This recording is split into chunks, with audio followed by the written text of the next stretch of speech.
The first thing I noticed was that Marlene hadn't left a towel by the back door. The second was that half her clothes were gone from our bedroom.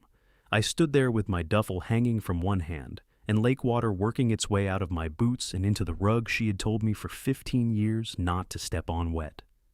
Empty hangers clicked against each other in the closet. Her side looked as if somebody had taken a clean bite out of it. Then I saw the guest room door open across the hall. Her red robe hung from the brass hook. Her brown loafers sat beneath the bed. Dresses I'd watched her wear to weddings, funerals, and one disastrous retirement dinner were lined up in the little closet. Marlene had not left me. Apparently she had moved 14 feet away. And everyone in my house seemed to know why, but me. Marlene? No answer. I dropped my duffel beside the stairs. I'd brought home 6 clean trout in a red cooler, which had seemed like a gift when I was packing them in ice that morning. Now the cooler looked like something a man carried into the wrong funeral. The house wasn't empty. Paige was at the dining room table wearing a headset, staring into her laptop with the bright, trapped smile she used for work meetings. She saw me over the top of the screen. Her smile vanished, returned, then settled somewhere in between. "You're back," she whispered. "That's generally how these trips end." She pressed one finger to her headset. "Sorry, 1 second." Then, to the screen, she said, "No, absolutely, Trevor. I think there's a lot of opportunity there." I waited. She muted herself. "You said tomorrow." The fish disagreed. "What?" Rain came in. We packed up early. "Oh." Her eyes went toward the stairs before she could stop them. "Well, welcome home. Where's Marlene?" "Out." I gathered that. Paige lowered her voice. "She went to pick up dinner." "For everybody?" Her face gave me an answer before she did. I think just for herself. I looked at the laptop. 4 little faces occupied the screen, all of them waiting for Paige to discover whatever opportunity Trevor had mentioned. "Do you know why your mother-in-law's clothes are in the guest room?" Paige's lips parted. That was enough. "You do." "I don't know what I'm supposed to say. The truth works in most rooms." "I'm at work, Calvin." It was a fair point. Although she was at work in my dining room, 3 feet from a bowl Marlene kept filled with decorative lemons nobody was allowed to eat. Paige unmuted herself. "Sorry about that." Family logistics. I picked up the cooler and carried it to the kitchen. The refrigerator held 2 cans of sparkling water, mustard, half a pie under plastic wrap, and enough takeout containers to suggest the house had given up. I made room for the fish on the bottom shelf. Normally, Marlene would have had me double bag it first. She could smell a trout through steel. I started to shut the door, then noticed a white carton with Marlene written across the top in black marker. Not Mom, not Mrs. Mercer, Marlene.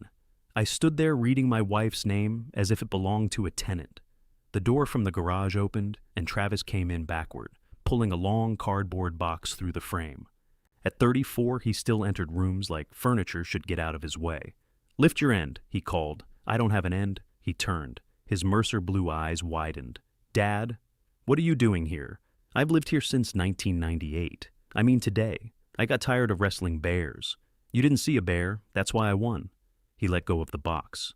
One corner hit the floor and made Paige flinch in the dining room. "Jesus, Trav," she called. "Sorry." "What's in that?" I asked. "Vacuum sealer." "You bought a vacuum sealer the size of a coffin?" "It's commercial." "Of course it is." He rubbed the back of his neck. His hair was longer than it had been when he and Paige moved in 9 months earlier, and he'd developed a beard that looked intentional on one side. "You could have called," he said. "I didn't realize returning to my house required a landing clearance. I just mean, Mom's had a week. I've also had a week. Mine involved mosquitoes." He tried to smile. It didn't hold. I leaned one shoulder against the counter. "Why are her clothes upstairs?" "You should talk to her. I'm talking to you. And I'm saying it's not my place. You live in my basement, run a shipping department out of my garage, and apparently attend meetings about my marriage. I'd say you've become pretty relaxed about place." His jaw tightened. "I didn't attend a meeting, but you knew. She needed space." "From what?" The garage door rattled behind him. Rain had started again, tapping the metal panels with the soft, busy sound that usually put me in a good mood. Travis looked toward Paige. She was speaking cheerfully into her headset. "Yes, absolutely. I'll send that over by end of day." Travis lowered his voice. "Don't come in hot. I almost laughed. In 34 years, my son had seen me come in hot twice. The first time was when he borrowed my truck without asking and returned it with a mailbox wedged beneath the rear bumper. The second was when he was 26 and called his sister a word I won't repeat in my own kitchen. I'm standing here asking a question. Exactly. You do that thing where you act calm so everybody else sounds crazy. That landed somewhere I didn't want it to. I picked up the mustard and moved it 3 inches so I could pretend I had a reason to be looking into the refrigerator. Your mother and I have been married 35 years. I know where she keeps her socks. Congratulations. Watch it. He sighed. Just talk to her. The front door opened before I could answer. Marlene came in carrying one brown paper bag and a drink cup. She wore jeans, a navy raincoat, and the look she usually saved for people who stopped their cart sideways in grocery store aisles. She saw me. Her steps slowed, but she didn't look surprised for long. You're early, so I've heard. Did you wipe your boots? I glanced toward the wet trail leading from the back door, through the kitchen, and halfway to the stairs. No, consistent at least. She set her bag on the counter. Something inside smelled like roasted chicken and rosemary. My stomach made a small, humiliating noise. I brought trout. All 6. 7. Dennis took one. Dennis always takes one. He says they taste better when I clean them. He says that because he doesn't like cleaning fish. It was the first normal exchange we'd had, and I grabbed for it too fast. I can cook 2 tonight. I'll do the lemon thing. The lemon thing? The way you like, with the little green pieces. Parsley. I knew they had a name.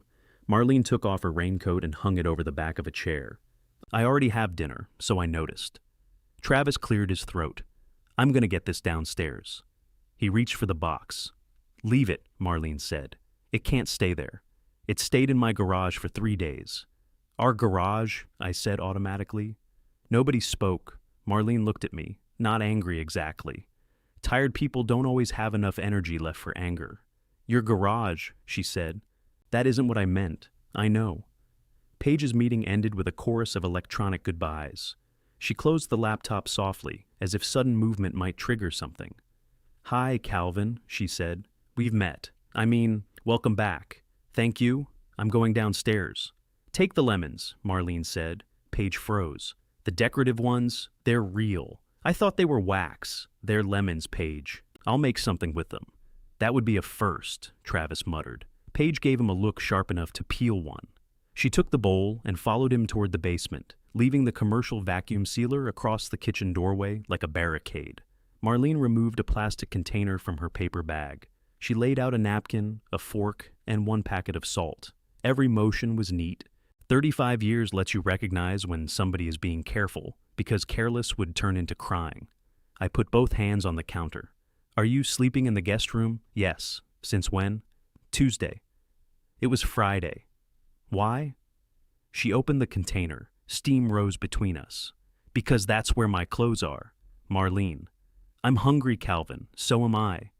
There are 7 trout. 6. You said 7. Dennis took 1.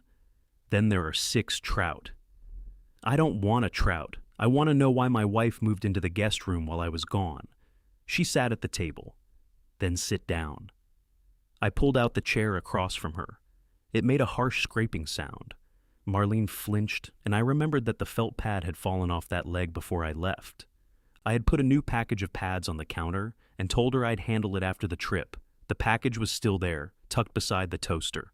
Marlene broke off a piece of chicken with her fork. Is there somebody else? I asked. She stared at me. I had to ask. No, you didn't. Your clothes are in another bedroom, in the same house. That doesn't make it better. A strange little laugh escaped her. She covered her mouth with the napkin, but it kept coming. Not a happy laugh. More like the sound a person makes when a shelf collapses after they've spent all morning leveling it. Somebody else, she said. Calvin, there hasn't been room in this house for me. Where would I put somebody else? I glanced toward the basement door. Is this about Travis? No. Because I'll talk to him. You've been saying that since November. I have talked to him.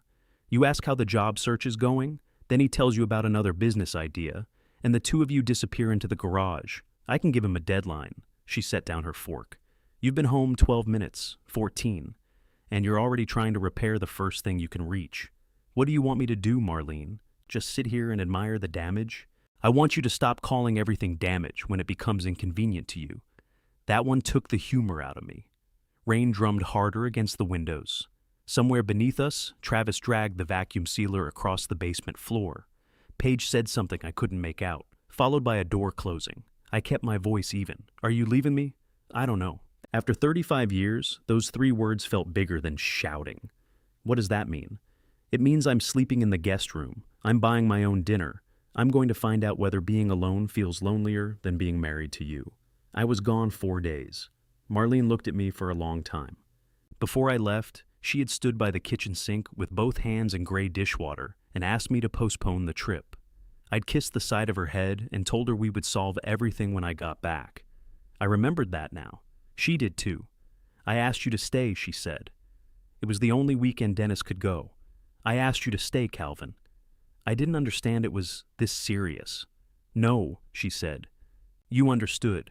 You just thought I'd still be here when the fish stopped biting. The trout stopped mattering. I closed the refrigerator anyway.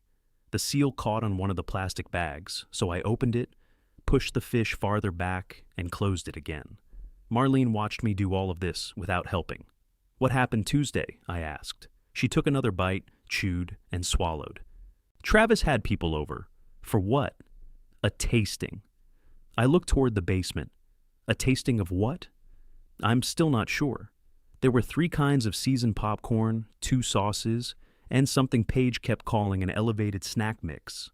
That sounds serious. 6 people stood around my kitchen drinking beer and saying the word branding. Did he ask you? He told me at 4:30. They arrived at 5. I pulled out the chair again, this time lifting it so the bare leg wouldn't scrape. Why didn't you call me? You were fishing. I had my phone. You had your phone last year when the water heater started leaking. I got a picture of you holding a base. It was a northern pike. I stand corrected. She went back to her chicken. What did Travis do? You keep asking about Travis. He brought 6 people into the house without asking.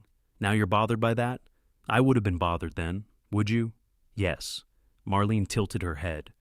What would you have done? I'd have told him to clear it with us first. Then he would have said he thought I knew, and you would have looked at me like I'd misplaced the information. I don't do that. You do exactly that. I could picture the look she meant. It was the one I used when I didn't have enough facts to choose a side. Apparently, from Marlene's end, it looked like choosing the side that required nothing from me. She gathered a few loose grains of rice with her fork. They use the good cutting boards, she said. We have good cutting boards, the walnut ones Angela gave us. I thought those were serving boards. They can be both. Seems misleading. One of them is in the basement now with a pink stain across it because somebody sliced beets on it. I almost asked why anyone was putting beets in snack mix, but her face warned me that would be the wrong investigation. What happened after they left? Paige had an early meeting. Travis was tired. I cleaned. You didn't have to. Her fork stopped halfway to her mouth. I heard it as soon as I said it. Marlene lowered the fork. I didn't? No. I mean, you should have left it for Travis. There were open containers all over the counters, sauce on the floor. Every bowl we own was in the sink. So, wake him up. I did, and he said he'd handle it in the morning. I looked at the basement door again. Then you should have left it. The dog next door could have smelled that kitchen. We don't own the dog next door. That isn't the point. I know. I'm trying to understand. No, you're trying to find the place where I made the wrong choice so you can stop feeling responsible for the choices that came before it. I leaned back. The chair rocked slightly on its unpadded leg. Did Travis say something to you? Marlene's eyes shifted toward the hallway. There it was. What? It doesn't matter. It mattered enough for you to move upstairs. I already lived upstairs. You know what I mean? He said you wouldn't care about the mess. My jaw tightened. He doesn't speak for me. He's been doing it for years. What else did he say? Marlene folded her napkin in half, then in half again. He said you were barely here even when you were here. The rain seemed to move closer to the windows. He said that? Yes. To you? I was the only other person in the kitchen. I pushed my chair back. Where are you going? To talk to him. No. He doesn't get to say something like that in my house. Marlene laughed once without humor. That's what finally did it? What's that supposed to mean? He says something insulting about you, and suddenly you can find the stairs. That wasn't only about me. No, it was about me too. He was telling me not to expect anything from you. And that's acceptable to you? Of course it isn't. Then why are you stopping me? Because I don't want to watch you become Father of the Year for 20 minutes and then go back to the garage with him tomorrow. The basement door opened. Travis stood on the bottom step. He'd taken off his shoes but still wore his gray work apron, the one with leather straps and his business logo stamped over the chest. The logo had changed twice since he moved in. "You don't have to yell," he said. "I'm not yelling," I told him. "Both of you sound pretty loud from downstairs." Marlene stabbed a piece of carrot, then closed the door. Travis climbed the rest of the steps. "I already apologized for Tuesday." "You told me you were sorry I got upset," Marlene said. "That is not the same thing. I also cleaned the cutting board. You sanded it. The stain's gone. So is half the board. It's a 1/4 inch thinner. It wobbles." He turned to me, looking for the old familiar current between us, the one that said, women sometimes assign spiritual importance to objects a man could replace for $40. I didn't give it to him. "Did you tell your mother I'm barely here?" I asked. His expression changed. That got taken out of context. It was a kitchen, not a Senate hearing. How much context was there? I was frustrated. With her? With the whole thing? What whole thing? He spread his hands. "Everybody acting like Paige and I are trying to take over the house." Marlene looked at the commercial vacuum sealer blocking the kitchen doorway. Travis followed her eyes. "That's temporary." "Everything is temporary," she said. "That's why none of it ever has to end." He turned back to me. "I shouldn't have said it." "No, you shouldn't have." "But was I wrong?" Marlene went very still. Travis saw it and tried to pull the sentence back. "I don't mean you're never here. I mean you like doing your own thing. Fishing, the garage, helping Dennis with his boat.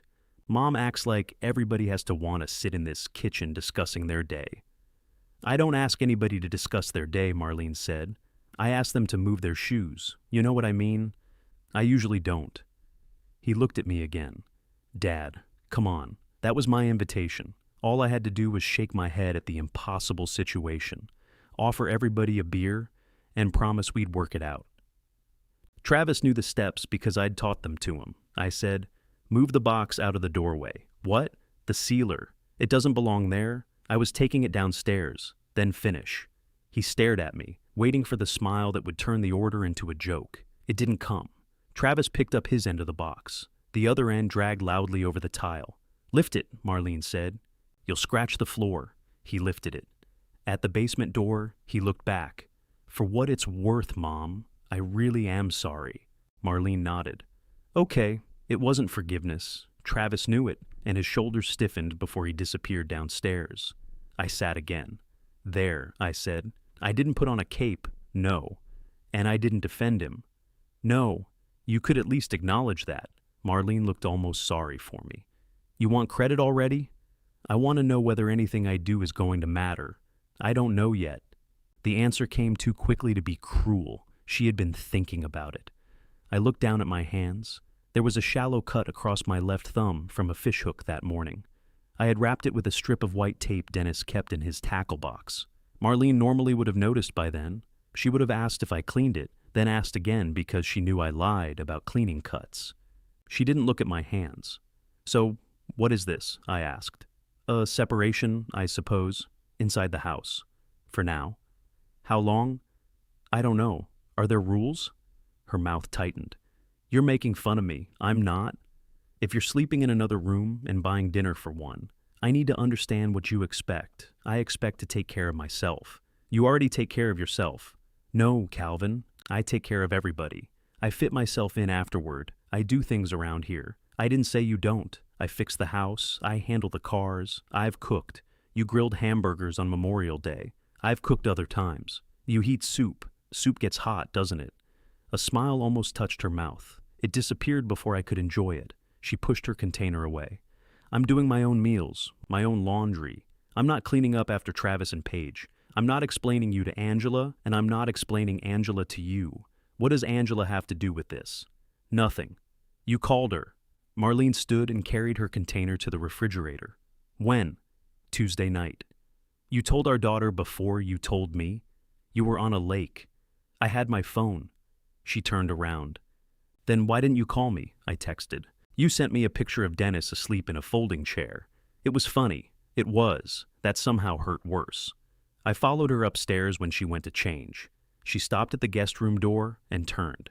I need space. I'm standing in the hallway. You're following me. We're in the middle of a conversation. We have been in the middle of this conversation for years. You just started listening tonight. She stepped into the guest room. I looked past her. Her clothes were arranged by color. The red robe hung on the hook. On the nightstand sat her glasses, a paperback, and the small hand cream she used before bed. She had brought in the ceramic dish that usually held her earrings on our dresser. This wasn't something she had done in a temper. She had planned how she would wake up in there. Am I supposed to move out of our bedroom? I asked. No. Do you want me to leave the house? No. Then what do you want? I don't know what I want from you. She rested one hand on the door. I should have let her close it. Instead, I said, 35 years has to count for something. It does. That's why I'm in this room instead of a hotel. The door shut gently between us. I stood there until I heard the little brass lock turn. Back downstairs, the package of felt pads was still beside the toaster. I peeled one free, lifted the crooked chair, and pressed the pad onto the bare wooden leg. Then I sat in it alone, rocking my weight back and forth. The chair didn't wobble anymore. Nobody came in to notice. I put felt pads on the other 3 chairs. They already had felt pads, but once I started looking, 2 were off center, and one had collected a gray halo of dust. I replaced all of them. Then I stood, pushed each chair in, and admired a problem that had been available to solve. The trout still waited in the refrigerator. I took out 2 fillets, found a lemon behind the milk, and reached for the cabinet where Marlene kept the baking dishes. The glass one I wanted wasn't there. I checked the dishwasher. Empty. The drying rack. Empty. I opened 3 cabinets before I found the dish on the bottom shelf beside the mixing bowls. Who puts a baking dish there? I muttered. Mom, Paige said behind me. I turned. She stood in the doorway holding 2 of the decorative lemons. How long have you been there? Long enough to watch you search the same cabinet twice. I knew where it was. You looked under the sink. That was unrelated. She placed the lemons on the counter. Do you need help? No. All right. She stayed there. I set the oven to 350. Is 350 right? I asked. For trout? Generally? I don't know. I don't eat fish. You ate salmon last month. That's different. Because it costs more? Because it doesn't look at you from the ice chest. These don't have heads. They had heads recently. I lined the baking dish with foil. The foil tore diagonally and folded onto itself. When I tried to pull it apart, it tore again. Paige watched. Are you enjoying this? A little. I handed her the roll. She covered the dish in one smooth motion. You trapped the edges underneath, I said. That keeps it from sliding. I knew that, of course. She turned to go. Paige. She stopped. Tuesday. Her shoulders dropped.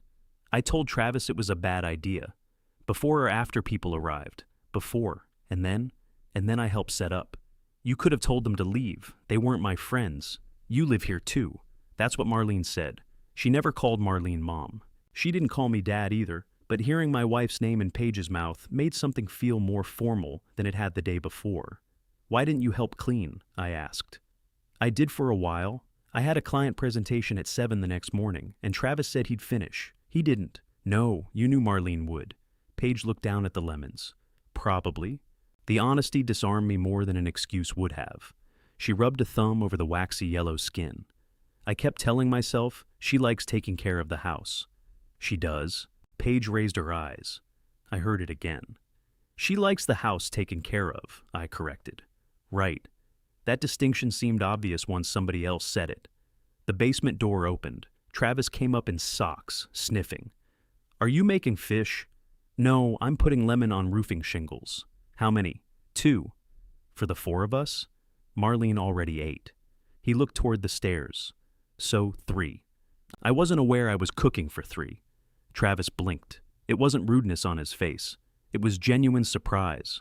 All right, he said. I can make something. Paige held up the lemons. We can make pasta with lemons? It's a thing. Is it good? We're about to find out. He opened the refrigerator and stood staring into it. Where's the Parmesan? In the door, Paige said. It's not. The bottom shelf. That's mustard. Behind the mustard. Travis moved the mustard. Oh! I seasoned my fish while they moved around me gathering ingredients. 4 adults in one kitchen should not have been complicated, but each cabinet door seemed to open into somebody else's shoulder. Travis filled a pot and set it on the front burner. Paige reached across him to turn the handle inward. "Why'd you do that?" he asked. "So nobody knocks it off. Nobody's going to knock it off. You almost knocked it off. I was standing right here. That's how you almost knocked it off." Marlene had been turning pot handles inward for 35 years. I couldn't remember ever noticing. I slid the fish into the oven, set the timer for 20 minutes. Travis looked at me. "You have a phone, my hands are dirty, so wash them." Paige pressed the timer button. "Thank you," I said. "You're welcome." Travis glanced between us as if we had formed a small and unlikely government. Marlene came downstairs while their pasta water boiled. She had changed into soft gray pants and a white t-shirt, clothes she normally wore only after washing her face for the night. Without the red robe, the guest room looked even more official. She went to the refrigerator for water. "I'm cooking trout," I said. "I can smell it. There's enough if you want some." "I ate. I know, in case you're still hungry." "I'm not." She filled a glass from the dispenser. "I fixed the chair," I said. Her eyes went to the chair with the new felt pad. "Okay, and the other 3. Were they broken?" "No." "Then why?" "One was off-center." Marlene drank her water. I hated how foolish I felt. I had fixed something she'd asked me to fix, but because I had done it after her clothes crossed the hallway, even I could see the receipt attached. The oven timer beeped. I opened the door without an oven mitt, burned 2 fingers, and swore. Marlene's body moved before she stopped it. One hand lifted, ready to reach for me. Then it fell. "The mitts are in the drawer beside the stove," she said. "I know where the mitts are. You're holding a dish towel." It was closer. She set down her glass. "Good night, Marlene." She paused at the stairs. "Are we going to talk more tonight?" "No." "Tomorrow?" "I don't know. I can't do anything with I don't know." "That's unfortunate." She went upstairs. Travis stirred the pasta and kept his eyes on the pot. "Don't," I said. I didn't say anything. "You're thinking loudly." Paige turned off the burner. "Maybe everybody should stop talking for tonight." Travis looked at her. "Whose side are you on?" "Nobody's. I'm hungry." They took their pasta downstairs in 2 bowls. Travis left the pot in the sink. He came back 30 seconds later, picked it up without looking at me, washed it, and put it in the drying rack. I ate 1 trout fillet at the kitchen table. The lemon was too strong, the edges were dry, and the center needed another 3 minutes. I ate it anyway. I wrapped the second fillet and put it in the refrigerator beside Marlene's takeout carton. Then I washed the baking dish, wiped the counters, took out the trash because the fish paper smelled, and discovered there was no new bag in the bottom of the can. There had always been a new bag in the bottom of the can. I went looking for them. Under the sink held cleaning sprays, dishwasher tablets, rubber gloves, furniture polish, and a stack of grocery bags folded into triangles. The trash bags were in the laundry room on a shelf above the washer. I had to move a basket of clean towels to reach them. I stood there holding the box, irritated at whoever had chosen that shelf. Marlene had chosen it. Marlene could reach it. That had been enough. Upstairs, our bedroom felt larger without her clothes.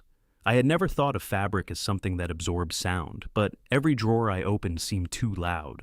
Her side of the bathroom counter was empty except for a pale ring where her lotion bottle had stood. She had taken her toothbrush, her hairbrush, her little silver tweezers, and the jar of cotton swabs she accused me of using without replacing. I opened the medicine cabinet. My shaving cream and deodorant stood alone on the middle shelf, 2 men at a bus stop. I got into bed and reached for the lamp. There were 2 books on my nightstand, both started, neither finished. Marlene's nightstand held only the lamp now. The drawer was closed. I wondered if she had emptied it and decided not to look. At 10:15, I heard water running in the hall bathroom. At 10:20, the guest room door clicked shut. I picked up my phone and called Angela. She answered on the 5th ring. "Dad." Just my name would have sounded warmer. "Your mother told me she called you." A pause. "She told you that?" "Yes, I'm surprised." "Why?" "Because she asked me not to be involved." "You're already involved." "No," I listened. "That's different. Did you advise her to move into the guest room?" Angela exhaled. "Good night, Dad." "Wait." I'm not doing this. Doing what? Translating mom for you. I didn't ask you to translate. You called me at 10:23 at night because you don't like what she said. I'm trying to understand how long this has been going on. Ask her. She says she doesn't know. Then maybe she doesn't. That's not helpful. I'm not trying to be helpful. Angela had inherited Marlene's ability to make a quiet sentence feel like a locked gate. I sat up against the headboard. Did you know she wanted me to cancel the trip? Yes. Did she tell you it was this serious? Did she have to threaten to leave for it to count as serious? She didn't say she was leaving. No, she asked you to stay. I thought she was upset about Travis. She was. And I planned to handle it when I got home. Right, the word stretched.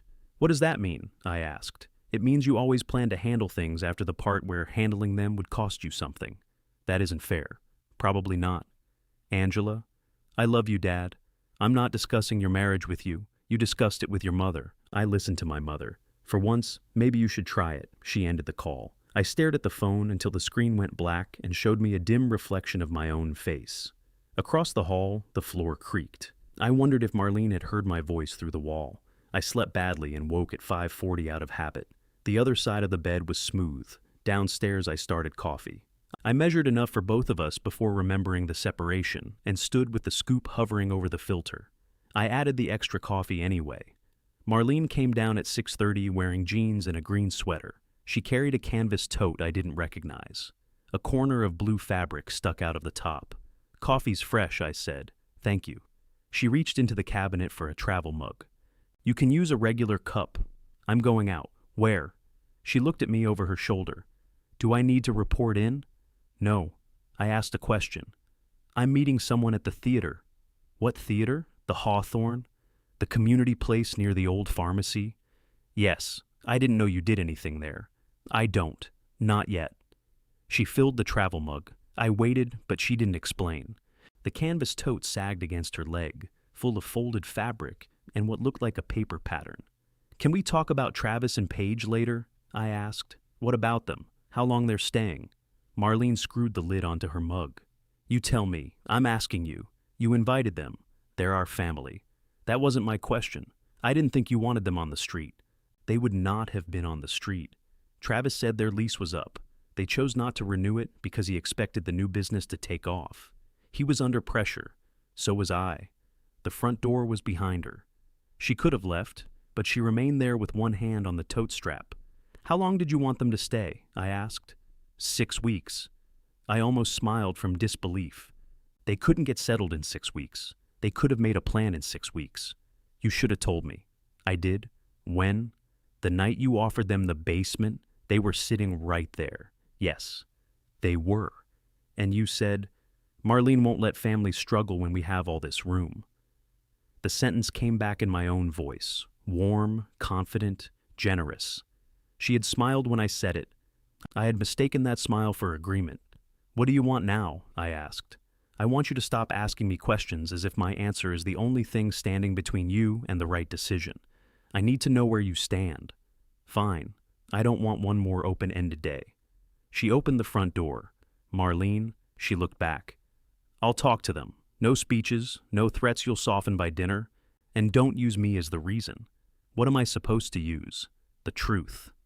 Then she left carrying her coffee and the blue fabric, while I stood in the kitchen with enough coffee for two and no idea which truth she meant. I poured Marlene's coffee into my cup and drank it standing at the sink. It had gone lukewarm, but throwing it away felt worse. From the kitchen window I could see the edge of the garage through the rain. The overhead door was raised about a foot for ventilation. Beneath it sat 3 flattened cardboard cartons, a coil of orange extension cord, and 1 stainless steel table leg. I put on my damp boots and went out. The garage had stopped being mine by degrees. First, Travis moved a shelving unit against the back wall. Then came the plastic ingredient bins, 2 folding tables, a label printer, and cases of silver pouches with clear windows in front. My workbench had disappeared beneath bags of nuts, dried fruit, and seasonings. The small radio Marlene gave me years ago was wedged behind a box marked Smokehouse Maple Test 3. I pulled it out and brushed paprika from the speaker. On the wall, my tools still hung in the outlines I'd drawn around them, but several outlines were empty. A pair of pliers lay beside the sealer Travis had been using before the commercial one arrived. My socket wrench rested on top of a 5-gallon bucket of pretzels. I had known all of that was there. Somehow, I had also believed the garage was unchanged. The door into the house opened behind me. Paige wore pajama pants, thick socks, and a sweatshirt with her employer's name across the front. Her hair was pinned up with what looked like a pencil. "Did Marlene leave?" she asked. "About 20 minutes ago. Is she coming back? It's her house." Paige flinched. "I didn't mean permanently." "I know." She stepped around a case of pouches. Travis was up until 3. Doing what? Looking at vendor prices. Did the vendors know? She smiled despite herself. "Probably not." I pointed toward the basement. "Wake him at 9. Her smile vanished. "Why?" "I want to talk to both of you about moving out." Apparently Marlene wasn't the only person who could answer a question by waiting.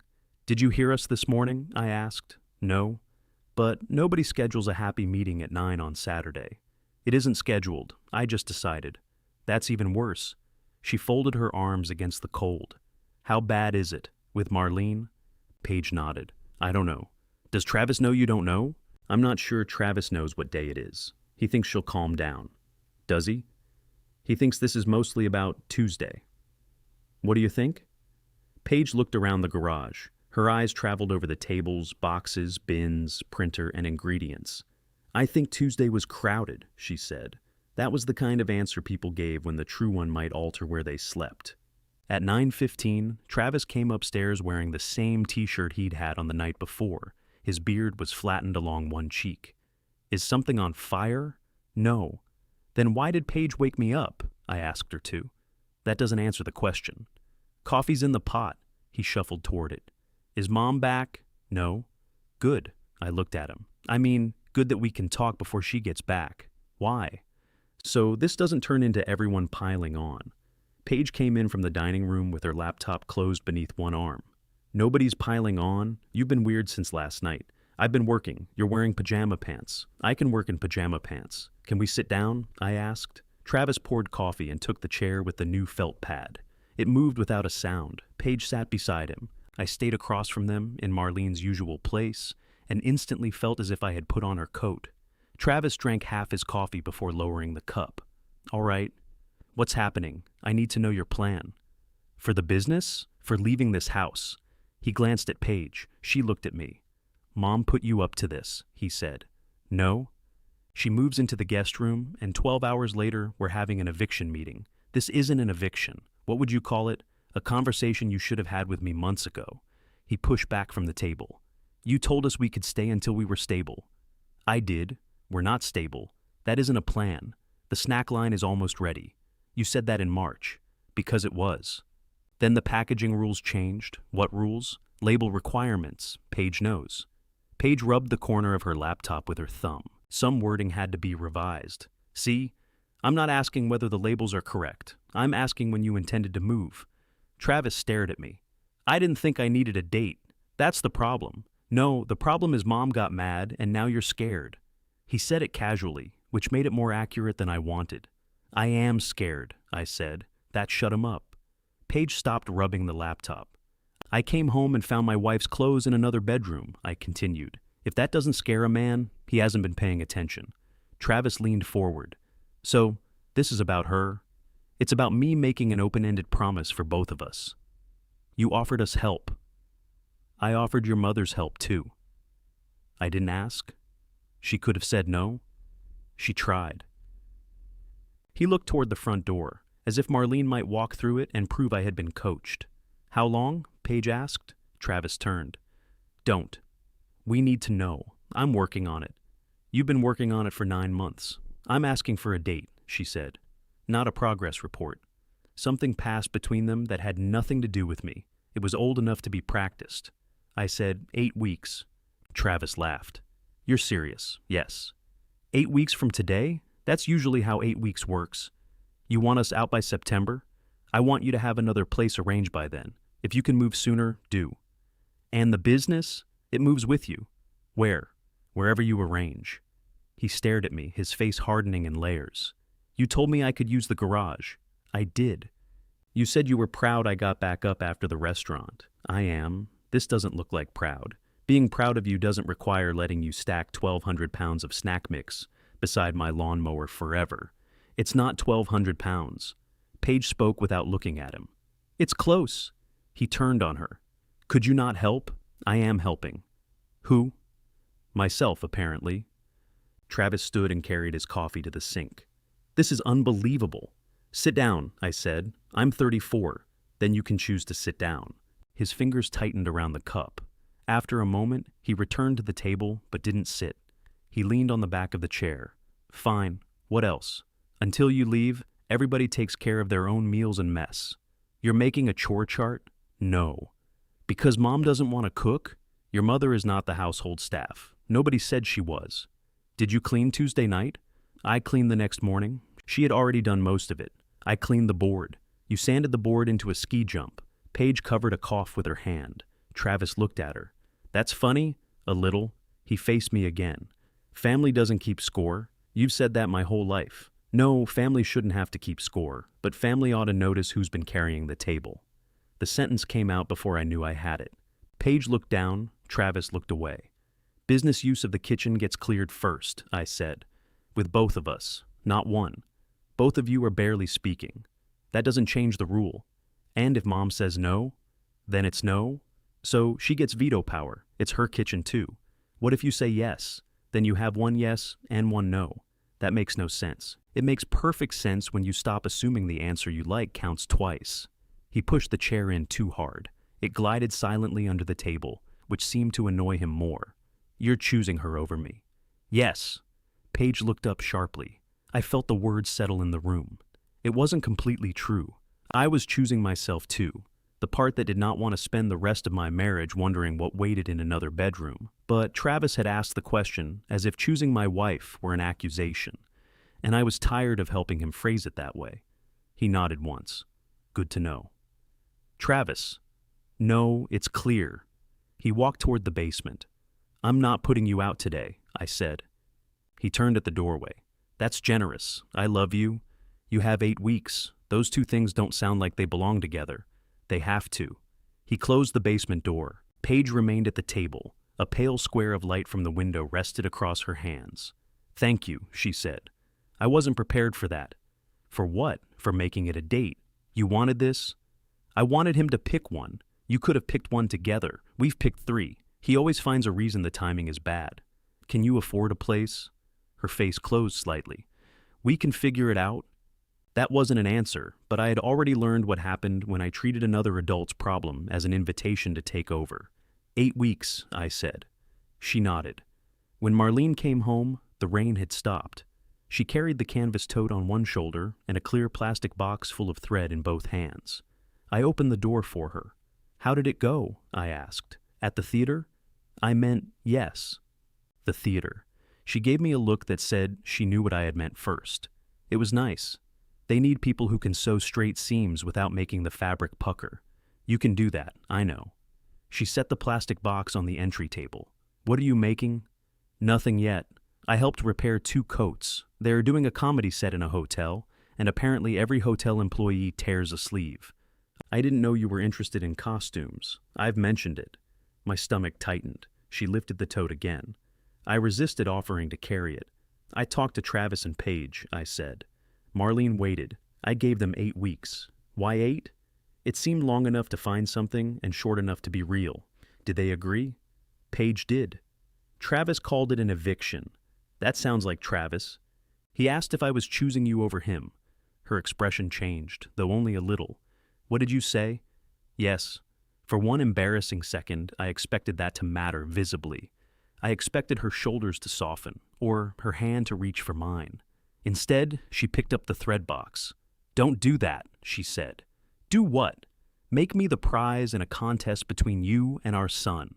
That's not what I meant. Then don't tell it that way. She started upstairs. I thought you wanted me to stop putting him first. I want you to understand why you did it. Otherwise, you'll resent me for making you stop. I don't resent you. Not today. She climbed 2 steps, then paused. 8 weeks is fair, she said. It was not forgiveness, it wasn't even approval, but it was the first thing I had done since coming home that she had not handed back to me. I watched her carry the blue fabric toward the guest room. At the door, she shifted the box against her hip, went inside, and closed it without locking it. That small difference kept me standing in the hallway longer than it should have. I didn't knock. That felt important at the time, although it was possible Marlene had simply forgotten the lock. Downstairs, something heavy struck the basement wall. A second bang followed, then a third. I opened the door. "What are you doing?" Travis stood halfway down the steps with a metal shelving unit balanced across his shoulders. One end had scraped a white line through the paint. "Moving my stuff." "I gave you 8 weeks, not 8 minutes. Wouldn't want you to think I'm getting comfortable." Paige appeared below him. "Put it down before you fall. I'm fine. You're carrying it backward. There's no front. There is when one side is about to hit the light." The shelving unit struck the hanging fixture. The bare bulbs swung, throwing their shadows across the basement. "Put it down," I said. Travis lowered it hard onto the steps. "Happy?" "No, the wall's scratched. I'll fix it." "With what?" He stared at me. "You borrowed my spackle 3 months ago," I said. "I haven't seen it since. It's in the garage." "Then why are you carrying shelving into the basement?" He looked toward Paige as if I had constructed an impossible maze around him. "I'm trying to consolidate. Try tomorrow." "Why?" "Because you're angry. I'm motivated. You're carrying a 6-foot shelf backward down a staircase in socks." Paige sat on the bottom step. "He has a point. Can everybody stop helping me?" "Put the shelf in the garage," I said. "We'll move it when you can see straight." His eyes narrowed. "We?" The word slipped out by habit. For years, Travis had only needed to struggle with something within my sight before I took one end. "You," I corrected. "You can move it tomorrow." He lifted the shelf again and dragged it back up, hitting the wall once more. I stepped aside instead of grabbing it. That was harder than it should have been. The house grew messier over the next 2 days, not dramatically. Nobody threw garbage on the floor or left a ham in the bathtub.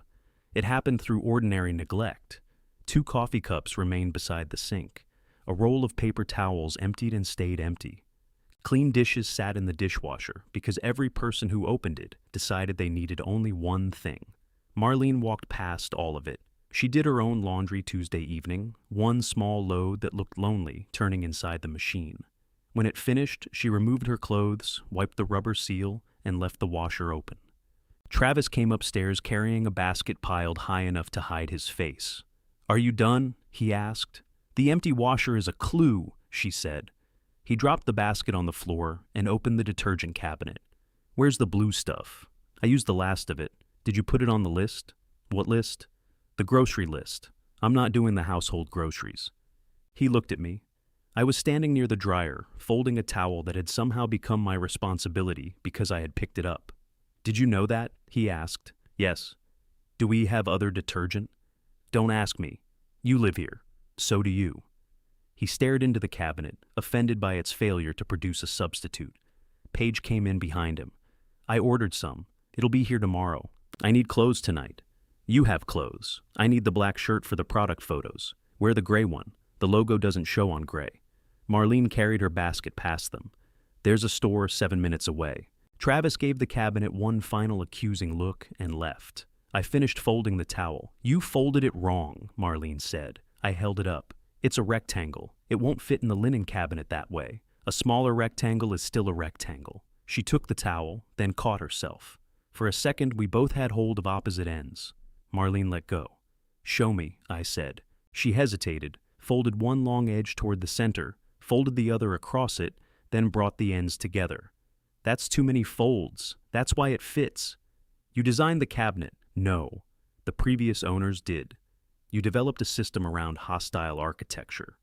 A reluctant smile appeared. It was small, but I saw it. Then the doorbell rang. Angela stood on the porch holding a pair of long silver sewing shears in a leather case. She had Marlene's dark hair and my unfortunate habit of squinting when she was suspicious. At 32, she could make me feel as if I had been called to the principal's office without saying a word. "Mom asked for these," she said. Marlene came into the entryway. "You didn't have to bring them tonight. I was nearby." Angela hugged her. It was not a casual hug. It lasted long enough for me to understand it had information in it. "Hi," I said. "Hi, Dad." That was all I got. Marlene unfastened the leather case and examined the shears. "These are your good ones. You need good ones for wool. I'm only altering cuffs. You say that now. Their conversation had the ease of people who had discussed the project already. Angela asked about the coats, and Marlene described a green one with a torn lining. I stood beside the coat closet, pretending I had not been excluded from anything I had shown no interest in. Coffee? I asked. Angela checked the time on her phone. I can't stay. You just got here. I brought the shears. I can see that. Marlene looked between us. I'm going to put these upstairs. She left, which surprised me. I had expected her to protect Angela from the conversation, or me from making it worse. I lowered my voice. Can we get breakfast? Angela's eyebrows lifted. You and me? That's generally how invitations work. Why? Because you're my daughter. I was your daughter last week. I know. She slid her hands into the pockets of her jacket. If this is about Mom, it's not. That was too fast. It's partly about your mother because she's part of our family. It's mostly about you and me. Did she tell you to call? Your mother is barely telling me where she's going. Angela looked up the stairs, then back at me. There's a diner near your place, I said. The one with the terrible coffee. You love their coffee. I'm trying to make breakfast sound appealing. She studied me long enough that I felt myself resisting the urge to fill the silence. Thursday, she said. 7:30? In the morning? No, Dad. We'll get pancakes at midnight. I was confirming. You were making a joke because you're uncomfortable. That too. She kissed my cheek and called goodbye to Marlene. Then she left before either of us could change the arrangement. Thursday morning, Angela was already in a booth when I arrived. She had ordered coffee for both of us. Mine was black. You remembered, I said. You haven't changed your coffee order since I've been alive. The waitress brought menus. Angela didn't open hers. I added sugar to the coffee. Her eyes followed my hand. What? You don't use sugar. I'm trying something new.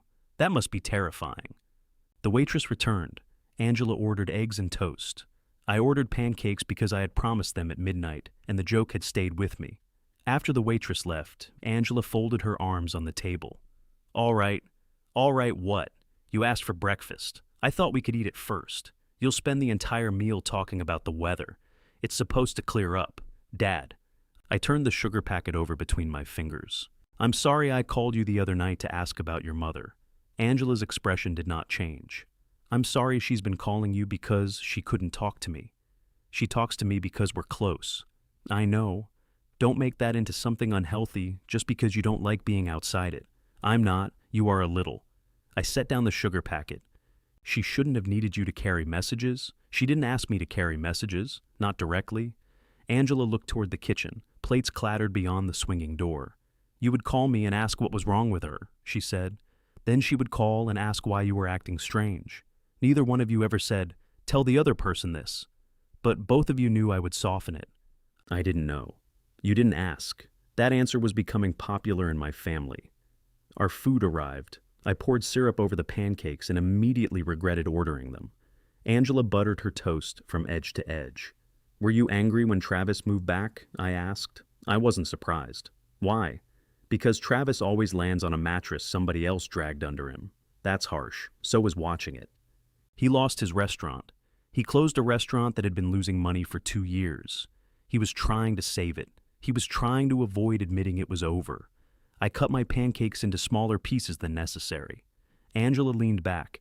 You think he needs more from you because his emergencies are loud. That isn't true. You left my housewarming dinner to help him move a freezer. The delivery company left it on the sidewalk. He knew it was coming. It would have been stolen. It weighed 300 pounds. You'd be surprised. She gave me Marlene's grocery cart look. I came back, I said, after everyone left. I apologized. You brought me a drill. You needed a drill. I needed my father to stay for dinner. The diner continued around us. A man at the counter laughed too loudly. Silverware hit ceramic. The waitress topped off my coffee without asking. I didn't know that still bothered you, I said. That doesn't make it better. No! Angela tore her toast in half. I'm sorry, I said. She glanced up, ready for the explanation that usually followed. I didn't give her one. Her shoulders eased by a fraction. I love Travis, she said. I'm not asking you to abandon him. I know. Do you? I'm starting to understand there's a space between saving somebody and abandoning them. That's a pretty wide space. Apparently, I've been stepping over it. She took a bite of toast. Mom thinks you like being needed. She told you that? She didn't have to. The old response rose automatically. Your brother needed more help. I swallowed it with bad coffee. Did you ever need me and stop asking? I said. Angela looked out the window. That's not a breakfast question. I can wait. Can you? The doubt was deserved. She checked her phone, then placed it face down. Mom's separation isn't mine to explain, she said. I'm not going to tell you what she'll do.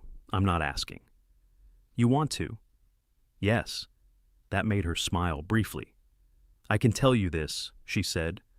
Your calm thing? It doesn't feel calm to everybody else. Sometimes it feels like you stand under an awning describing the rain, while everybody around you gets soaked. I sat with that. Your mother said something similar. Of course she did. You two rehearse? We have jackets. When the check came, Angela reached for it. I invited you, I said. You also bought Travis a vacuum sealer. I did not buy that coffin. Her hand stopped. Really? Really? She laughed, and there she was, my daughter. Not my wife's witness or my son's critic. I paid the check. Outside, she hugged me. It was shorter than the hug she had given Marlene, but it contained less caution than the one at the door. When I got home, Paige sat alone at the dining room table. Apartment listings filled her laptop screen.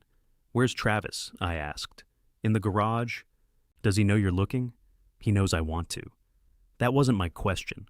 No, she said. He doesn't know I made appointments. How many? 3. When? Saturday. She closed the laptop halfway. Then she asked, Did he ever leave anything before it was already gone? I knew she meant Travis. The reason I couldn't answer was that I was no longer sure she meant only him. I'm not answering that, I said. Paige gave a tired nod. Fair. Not because I don't have an opinion. That's less fair. I'm not getting between you and my son. You're already between us. We live in your basement. That's geography. It's also why he thinks time stopped 9 months ago. I pulled out the chair across from her. She opened the laptop again, and 3 apartments appeared in separate tabs. One had gray floors, one had beige walls, and one had been photographed with a lens that made the kitchen look large enough to host a parade. Have you told him how serious you are? I asked. Many times. Did you use those words? I used louder ones. That's not what I asked. She looked at me, then laughed softly. You've been married to Marlene too long to ask me that with a straight face. Apparently, I haven't been married to her correctly. Paige turned the laptop so I could see. This one's close to my office, even though I only go in twice a week. This one has a garage, but it smells like cigarettes. The third is smaller than the basement. The basement is big. The ceiling is 6 inches above Travis's head. He's always wanted to be taller. She closed the screen again. I'll tell him tonight. Good. I might need you to confirm the deadline. I will. Not soften it. I won't. She studied my face as if searching for the loose thread in that promise. The garage door opened. Travis came in carrying a metal scoop filled with orange seasoning. He stopped when he saw us sitting together. What's this? A table, I said. Why'd she close the laptop? I was looking at apartments, Paige told him. For a moment, no one moved. Travis set the scoop carefully on the counter. Without me? I invited you to look Tuesday. I said we should wait until the supplier responds. The supplier has nothing to do with where we live. It has everything to do with what we can afford. My salary covers the ones I'm looking at. His face tightened. Your salary. Our money. That's not how you made it sound. I made 3 appointments for Saturday. I'm working Saturday. You work in the garage. The garage will still be here at noon. For 8 weeks, he said, looking at me. I held his gaze. That's right. You knew about this? For 5 minutes. And you're fine with her going behind my back? She said she's telling you now. After she made the appointments, Paige opened the laptop. Would you have agreed to make them? That's not the point. That is the entire point. Travis picked up the seasoning scoop. Some of the orange powder spilled onto the counter. You want me to stop building the one thing that could get us out of here, so we can tour an apartment we can't afford until the business works. We can afford it now. With your income. With our income. Which is currently my income. He flinched as if she had slapped the scoop from his hand. Paige saw it. Her expression softened, but she didn't take the sentence back. I'm not trying to embarrass you, she said. You have a funny method. I'm trying to leave your parents' basement before your mother starts charging me for lemons. Despite everything, I laughed. Travis did not. Glad you're enjoying this, Dad. I'm not. Could have fooled me.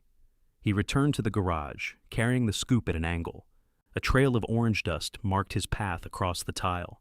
Paige stared at it. Leave it, I said. She looked at me. He spilled it.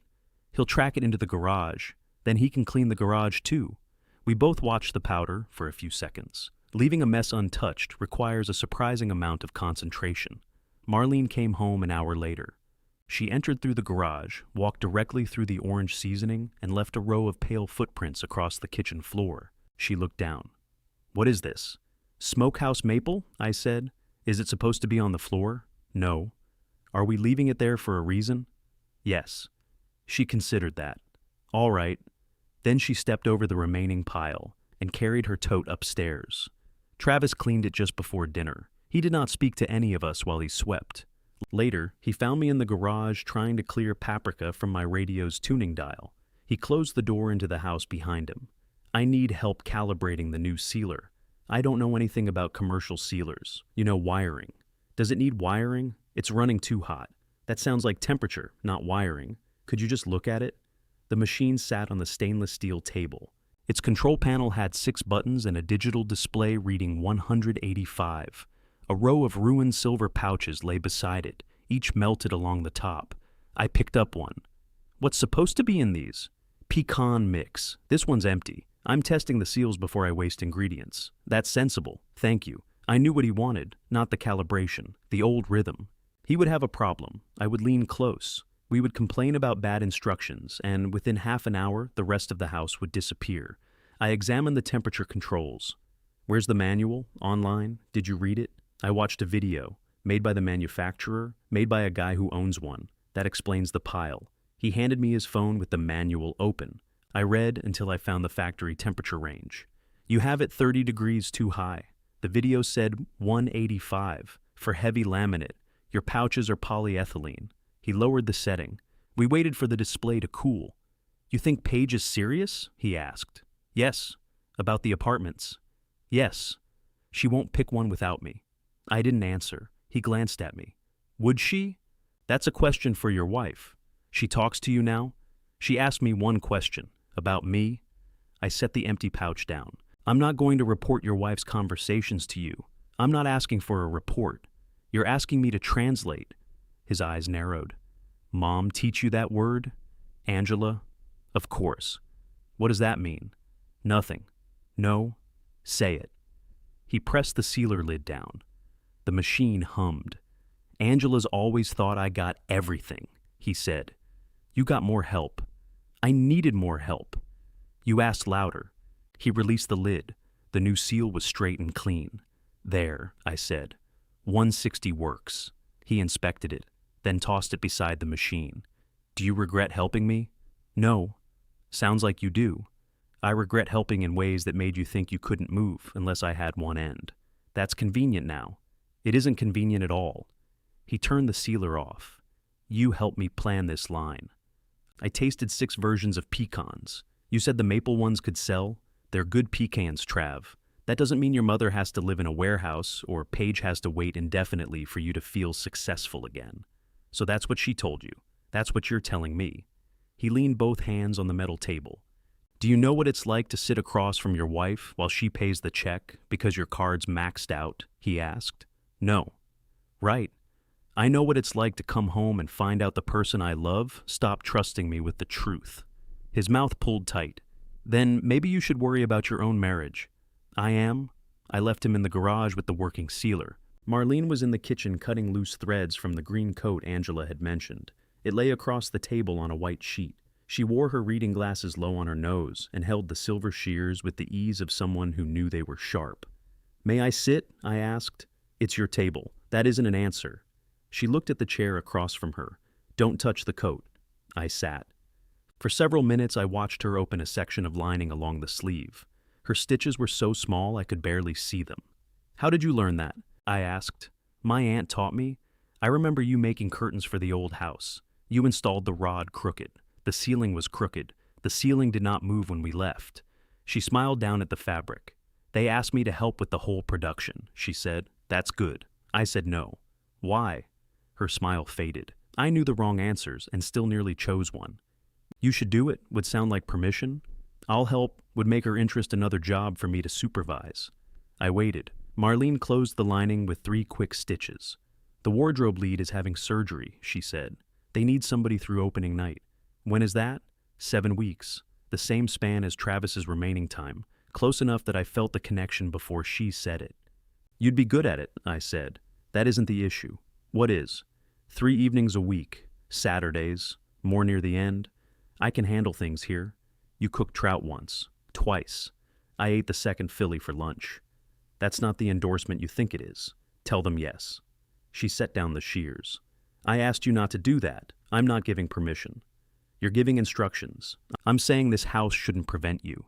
This house doesn't wash itself because you had a revelation. No. It gets dirtier until the people who made the mess clean it. Marlene looked toward the faint orange mark still staining the grout. How's that working? Slowly. She returned to the coat. I told them I'd think about it. That was not no. Saturday morning, Paige stood by the front door wearing a navy blouse and holding a folder of printed listings. Travis had not come upstairs. At 11:15, she called him. At 11:20, she called again. At 11:30, she placed the folder on the entry table and walked into the garage. Their voices rose behind the door. I heard Travis say the sealer had malfunctioned.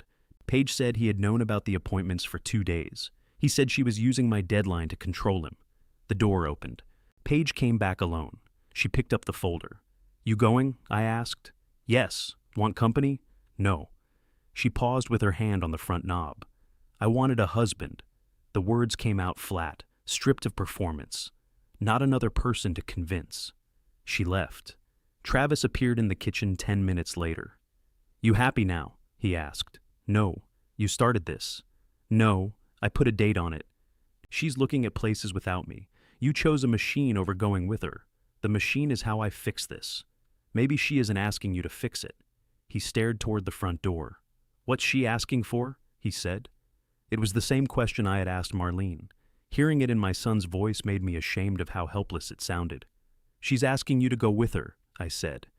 He frowned as if I had offered a trick answer. To an apartment I don't want. She probably doesn't care which apartment. Then why is she looking at those 3? She cares that you go. He dragged both hands down his face. I don't have time for this. You had 11:30 on your calendar. The temperature sensor threw an error, so turn off the machine. If I miss production this weekend, I lose another week. And if you miss the apartment appointments? He looked toward the front windows. Paige's car was gone. She'll be mad. That all? What do you want me to say? Nothing. I want you to decide which loss you're more willing to live with. He glared at me. You've had 1 bad week with Mom, and now you're an expert? No. Then stop talking like one. He returned to the garage. A few seconds later, the sealer began humming again. I cleaned the kitchen while he worked. It wasn't a grand performance. The sink contained 2 coffee mugs, a spoon, and the plate I'd used for breakfast. I washed them, wiped down the counters, and replaced the paper towel roll before it became a family referendum. Still, I kept listening for Paige's car. She did not return until after 4. Travis heard the garage door and came in through the kitchen, wiping his hands on his apron. Paige entered from the front, carrying the folder. She set it on the dining table. Well, he asked. The first one was awful. I knew it. The second one was nice. No garage. It has storage. For a bicycle. We don't own bicycles. That's not the point. She removed her shoes and lined them beneath the bench. What about the third? He asked. Small, clean, 10 minutes from my office. You said the kitchen was tiny. I stood in it. It's bigger than the pictures. How much? She told him. Travis gave a short laugh. For that square footage? That's what apartments cost. We'd be throwing money away. Paige glanced toward the basement door. As opposed to what we're doing now, I'm building something. I know. Then why do you keep acting like I'm sitting around? Because motion and progress aren't always the same thing. I stopped wiping the counter. Travis heard me stop. This is private, he said. You're in my kitchen. Come on, Calvin, Paige said. Let's go downstairs. The use of his first name hurt him. I saw it happen. He picked up the folder and followed her. The basement door closed. Their voices remained low enough that I couldn't make out words, which meant they were angrier than when they shouted. Marlene said yes to the theater the next afternoon. She told me while measuring the dining room table with my tape measure. The green coat lay over a chair, joined now by 2 black jackets, a maroon vest, and a garment bag labeled bellhop. "How wide is this with both leaves?" she asked. 96 inches. "Are you sure?" "I built the leaves. That isn't an answer." I took the tape from her and measured. 95 and 7/8. "Good. I was off by an eighth. You'll recover." She opened the canvas tote and removed 3 paper patterns, a box of tailor's chalk, and a yellow pincushion shaped like a tomato. "You said yes," I said. "To what?" "The production. I told Nina this morning." "Who's Nina?" "The director." "Is she the one having surgery?" "No. That's Ruth, the wardrobe lead, who is apparently not leading wardrobe, not until she recovers." Marlene stretched the tape across the table again. "When do you start?" I started. "I mean, at the theater, tomorrow night, then Thursday. Saturday. I need the table from 10 until 4. All right. Don't say all right unless you've checked whether Travis planned to use it. He has to ask. Has anybody told him that asking involves time before the answer? I'll remind him." She coiled the tape around her hand. "I'm not doing this to prove a point. I didn't say you were. And I'm not going to quit because the house gets difficult. I didn't ask you to." "I know." She looked almost annoyed that I hadn't argued with any of her warnings. "What?" I asked. "Nothing." "That wasn't nothing. I'm adjusting." "To what?" "You listening long enough for me to finish." I wanted to ask if that meant anything. I had become suspicious of every hopeful question before it left my mouth. Instead, I gathered the table leaves from the front closet. Saturday morning, the dining room looked like a tailor shop after a mild explosion. Marlene covered the table with a padded mat. Spools of thread occupied the decorative lemon bowl. 2 headless dress forms borrowed from the theater stood by the windows, one wearing a striped vest, and the other wrapped in clear plastic.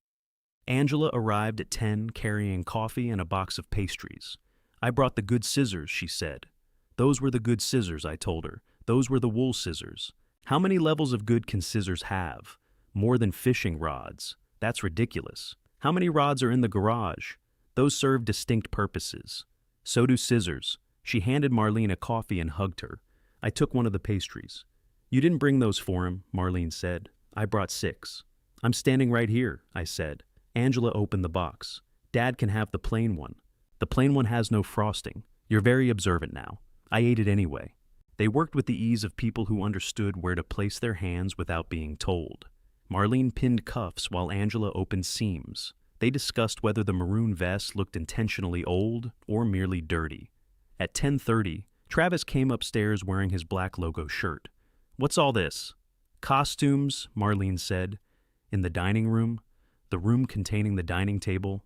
"Yes." I told Wes he could shoot here at 11. "Who's Wes?" I asked. "The photographer." "What shoot?" "Product photos." Marlene did not look up from the cuff she was pinning. "Did you ask?" I said. "I mentioned it." "To whom?" "I said at dinner Thursday that we needed lifestyle shots." "You said you needed better pictures," Paige called from the basement stairs. "You didn't say you booked someone." Travis turned. It was last minute. He had a cancellation. "Then he can shoot in the garage," I said. "The light's bad. The light is currently a large open door. I need a clean background." Angela surveyed the dining room. "The bellhop has a room." "Stay out of it," Travis told her. She raised both hands. "I'm here for the sleeves." He faced me. "The dining room is common space, which means you ask before taking it." "So does she." She did. "When?" "Sunday." He looked at Marlene. "You asked him?" I told him what I needed and when. "That sounds like asking." "No," she said. "It sounds like living here." Travis let out a sharp breath. "This is exactly what I meant. She gets whatever she wants now because everybody feels sorry for her." Marlene pushed a pin through the fabric. "Nobody feels sorry for me. You took over the entire table for 6 hours. My shoot will take 45 minutes. Then 45 minutes in the garage should be pleasant." His face reddened. I stepped between him and the table, not dramatically, but enough. "The room is in use," I said. "For costumes, yes. For a community play, yes. My business is how I'm supposed to move out. The deadline doesn't make every room yours." "You're really going to let him decide?" Travis asked Marlene. Her eyes lifted slowly. Let him? You know what I mean? No, explain it. Travis glanced at me, then at Angela. Forget it. He went into the garage and slammed the door. One of the dress forms wobbled. Angela steadied it. The bellhop is shaken. Don't encourage him, Marlene said. I waited for her to tell me I had made her the prize again. She clipped a thread with the tips of her shears. Thank you, she said. I nodded. Nothing softened. She didn't touch my arm. She simply returned to the vest, and for once I understood that gratitude did not have to open another door. Wes arrived carrying 2 lights, a camera case, and enough enthusiasm to survive Travis's mood. They built a white backdrop against the garage wall using a clean bedsheet Paige found in the basement. When the first table proved too narrow, Travis came inside and asked if he could borrow the folding card table from the hall closet. He asked Marlene too. She said yes. At 4, Angela left with the repaired jackets. Marlene remained at the table, sorting pins by length. I began clearing coffee cups. You don't have to clean around me, she said. I'm cleaning behind myself. That's my cup. I put it down. She smiled. You can take it. You set a trap. It wasn't a very good one. I walked into it. You always do when coffee is involved. I carried both cups to the sink. Do you need dinner before the theater? I asked. I'll get something there. What time will you be back? Probably 10. I nodded. She closed the pin box. You can ask that. I wasn't checking up on you. I know. The evening passed quietly. Travis and Wes finished the photographs. Paige ordered noodles and ate in the basement. I made chili from a recipe on the side of a can, which seemed dishonest, because the instructions required opening 3 other cans. At 10:15, Marlene came in looking tired and pleased. A red thread clung to her sweater. How was it? I asked. The actor playing the hotel manager has the shoulders of a refrigerator. None of Ruth's measurements make sense. Did she measure the refrigerator? Apparently she measured somebody else. I showed her the chili. There's some left. I ate pizza. This is probably better tomorrow anyway. It usually is. She started upstairs, then turned back. The house is still standing. Barely. A paper towel roll died. I'm sorry for your loss. She went to the guest room. Paige came up a few minutes later. She stood beside the stove, but didn't seem interested in the chili. I applied for the 3rd apartment, she said. With Travis. By myself. I lowered the lid onto the pot. Does he know? No. Are you going to tell him? Yes. When? Tomorrow. She looked toward the basement door. The sealer hummed below us, steady and mechanical. I'm not leaving him, she said. But the way she said it sounded less like a promise than a question she was afraid to ask out loud. I didn't answer it for her. Paige waited. You need to tell him before somebody from the apartment office calls, I said. I know. And you need to be honest about whether you're leaving him. I said I'm not. You also said it like you were asking me. She lowered her eyes. I don't want a divorce. That wasn't the question. Is this what you do now? Make everybody finish their sentences? I'm experimenting. It's irritating. So I've heard.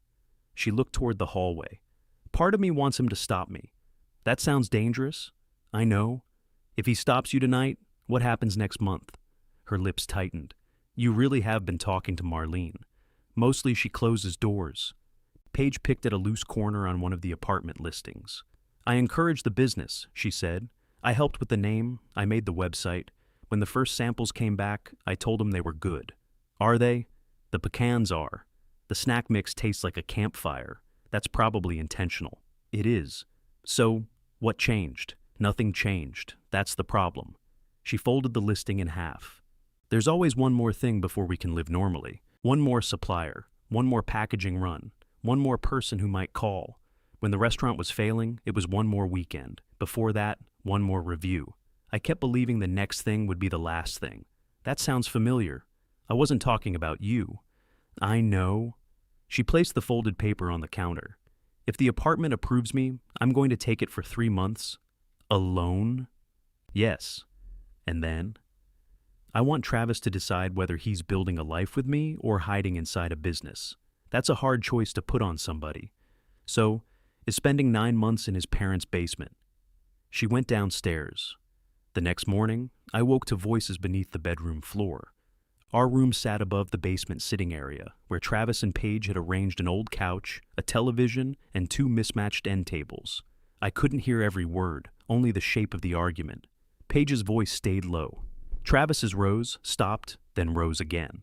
The guest room door opened across the hall. Marlene stepped out wearing her robe and glasses. Her hair stood up on one side. "You hear them?" I asked. "The neighbors hear them. What should we do?" "Nothing. They're in our house. And it's their marriage." A door slammed below. Footsteps crossed the basement. The stair door flew open. Travis came into the hallway holding the folded apartment listing. "You knew," he said. I glanced at Marlene. "About the application?" "Yes." "You let her go behind my back. I advised her to tell you." "She signed a lease. I didn't know that." "She got approved this morning," Paige said from the bottom of the stairs. She had dressed for the day, but her face looked as sleepless as mine. "I haven't signed yet." "Same difference," Travis said. "It is literally a different thing. You filled out paperwork to live without me. I filled out paperwork after you refused to look at places with me. I was working. You made that choice. I made that choice for us." Paige came up the last step. "I don't want every sacrifice you choose to make assigned to me." Travis held the listing toward her. 3 months? "Yes." "What happens to the business?" "Nothing. It continues to occupy the entire garage." "What happens to us?" "I don't know." His face changed. Anger left a younger expression behind, one I recognized from every time he had been called into a room expecting punishment. "You said you weren't leaving me. I'm not ending the marriage. You're moving out." "Yes. How is that not leaving?" Marlene tightened the belt of her robe. "You two should talk downstairs." Travis turned on her. "This came from you." "No. She sees you move into the guest room, and suddenly she needs her own apartment.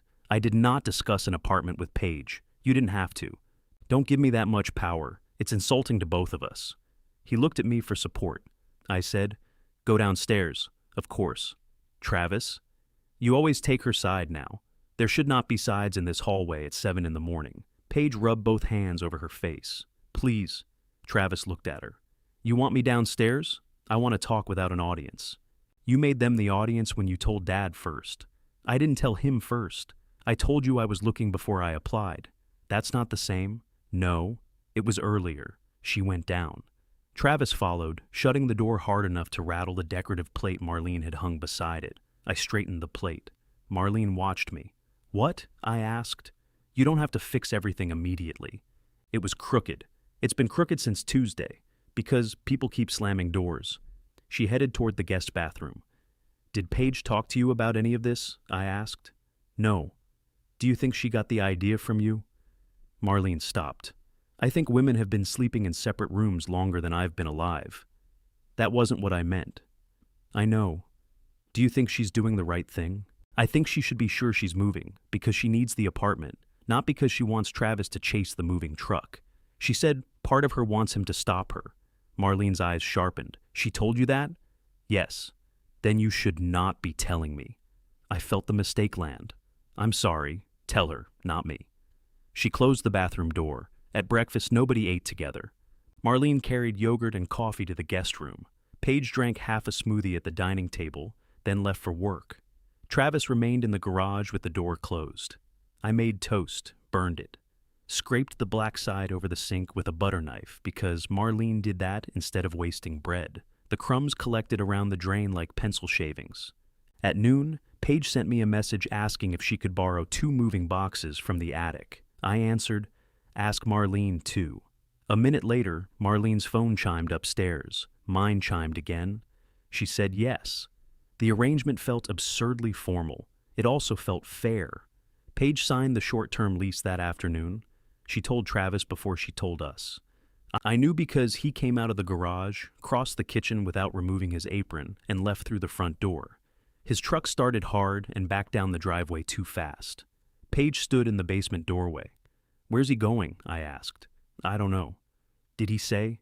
"He said he needed air. He usually gets air in the garage. Maybe he wanted different air." She sat in Marlene's chair at the table. I almost told her, then decided furniture had survived more complicated trespasses. "I told Marlene what I said to you," I said. Paige gave me a blank look. "About wanting him to stop you." "Oh. I shouldn't have." "No, I'm sorry." She ran one finger along the edge of the table. Did she say I was making a mistake?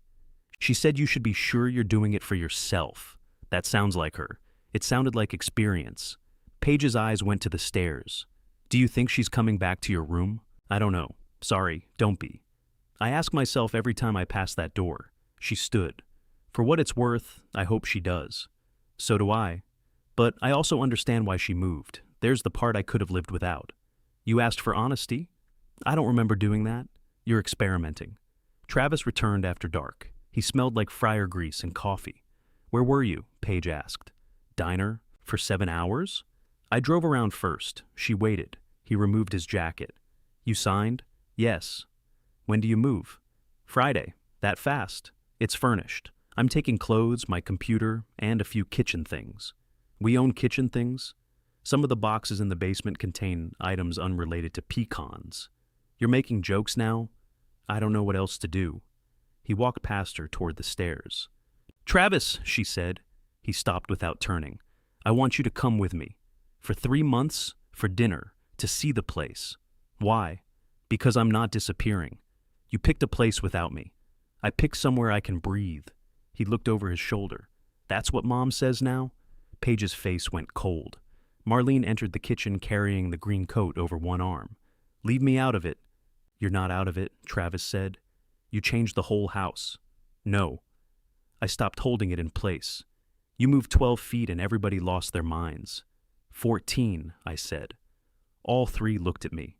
I measured it in my head, I said. That wasn't helpful. No, Marlene agreed. Travis faced her.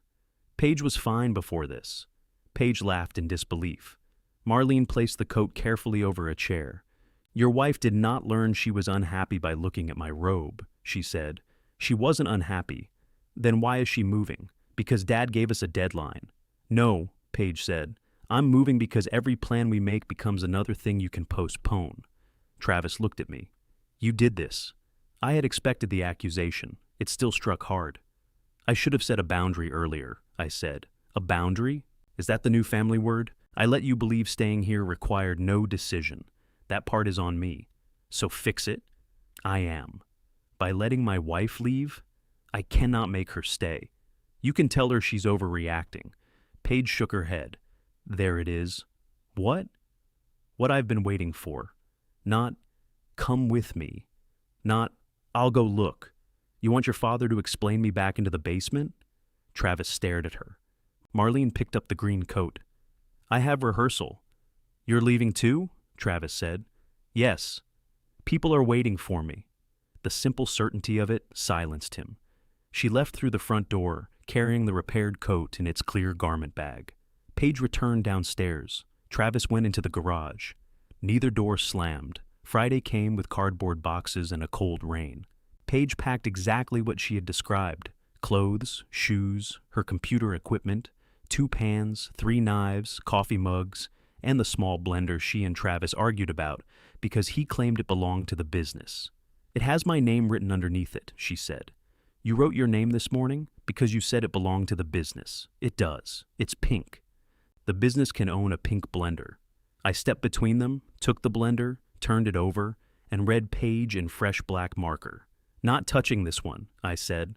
She took it from me.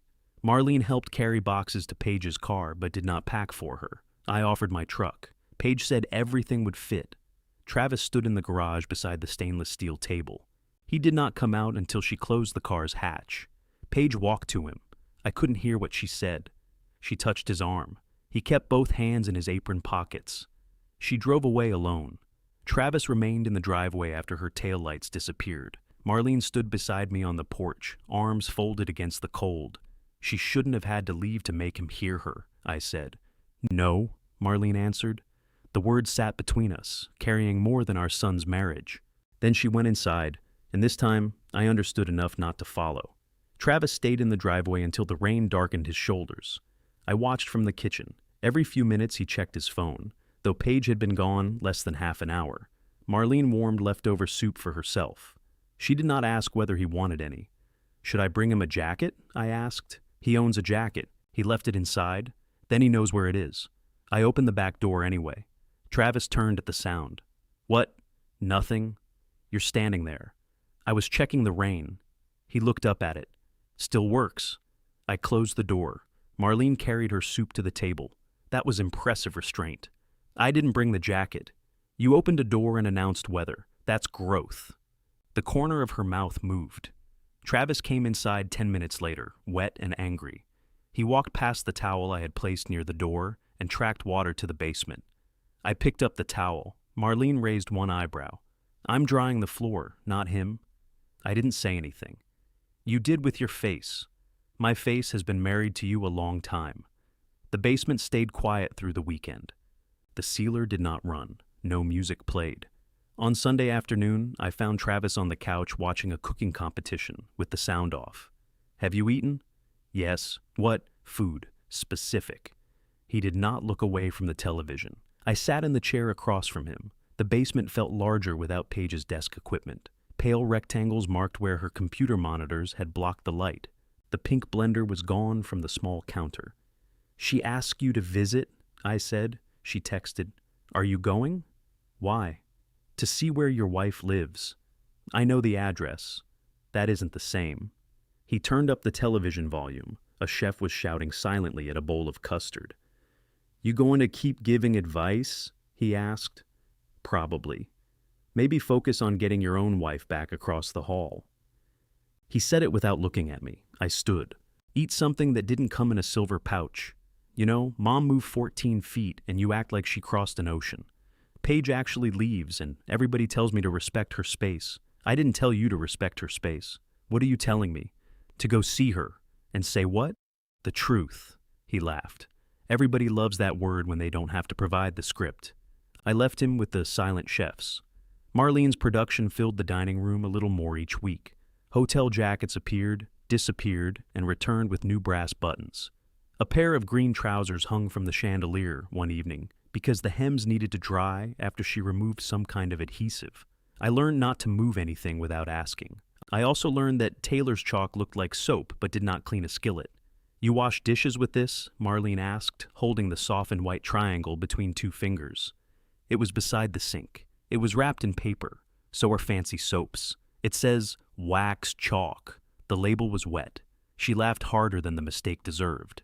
I stood at the counter with soap bubbles on my forearms and watched her lean against the refrigerator. What does it cost? I asked. $4. I'll replace it. I have 6 more. Then I refused to feel bad. You should feel a little bad. I feel $4 bad. The laughter ended, but the ease of it stayed for another few seconds. When's opening night? I asked. 3 weeks from Friday. Can I come? She looked surprised. It's a public performance. I know. I'm asking if you want me there. I don't know whether I'll have time to sit with you. You don't have to. I'll be backstage most of the evening, I figured. Then yes, come if you want. It was not an invitation. It also was not no.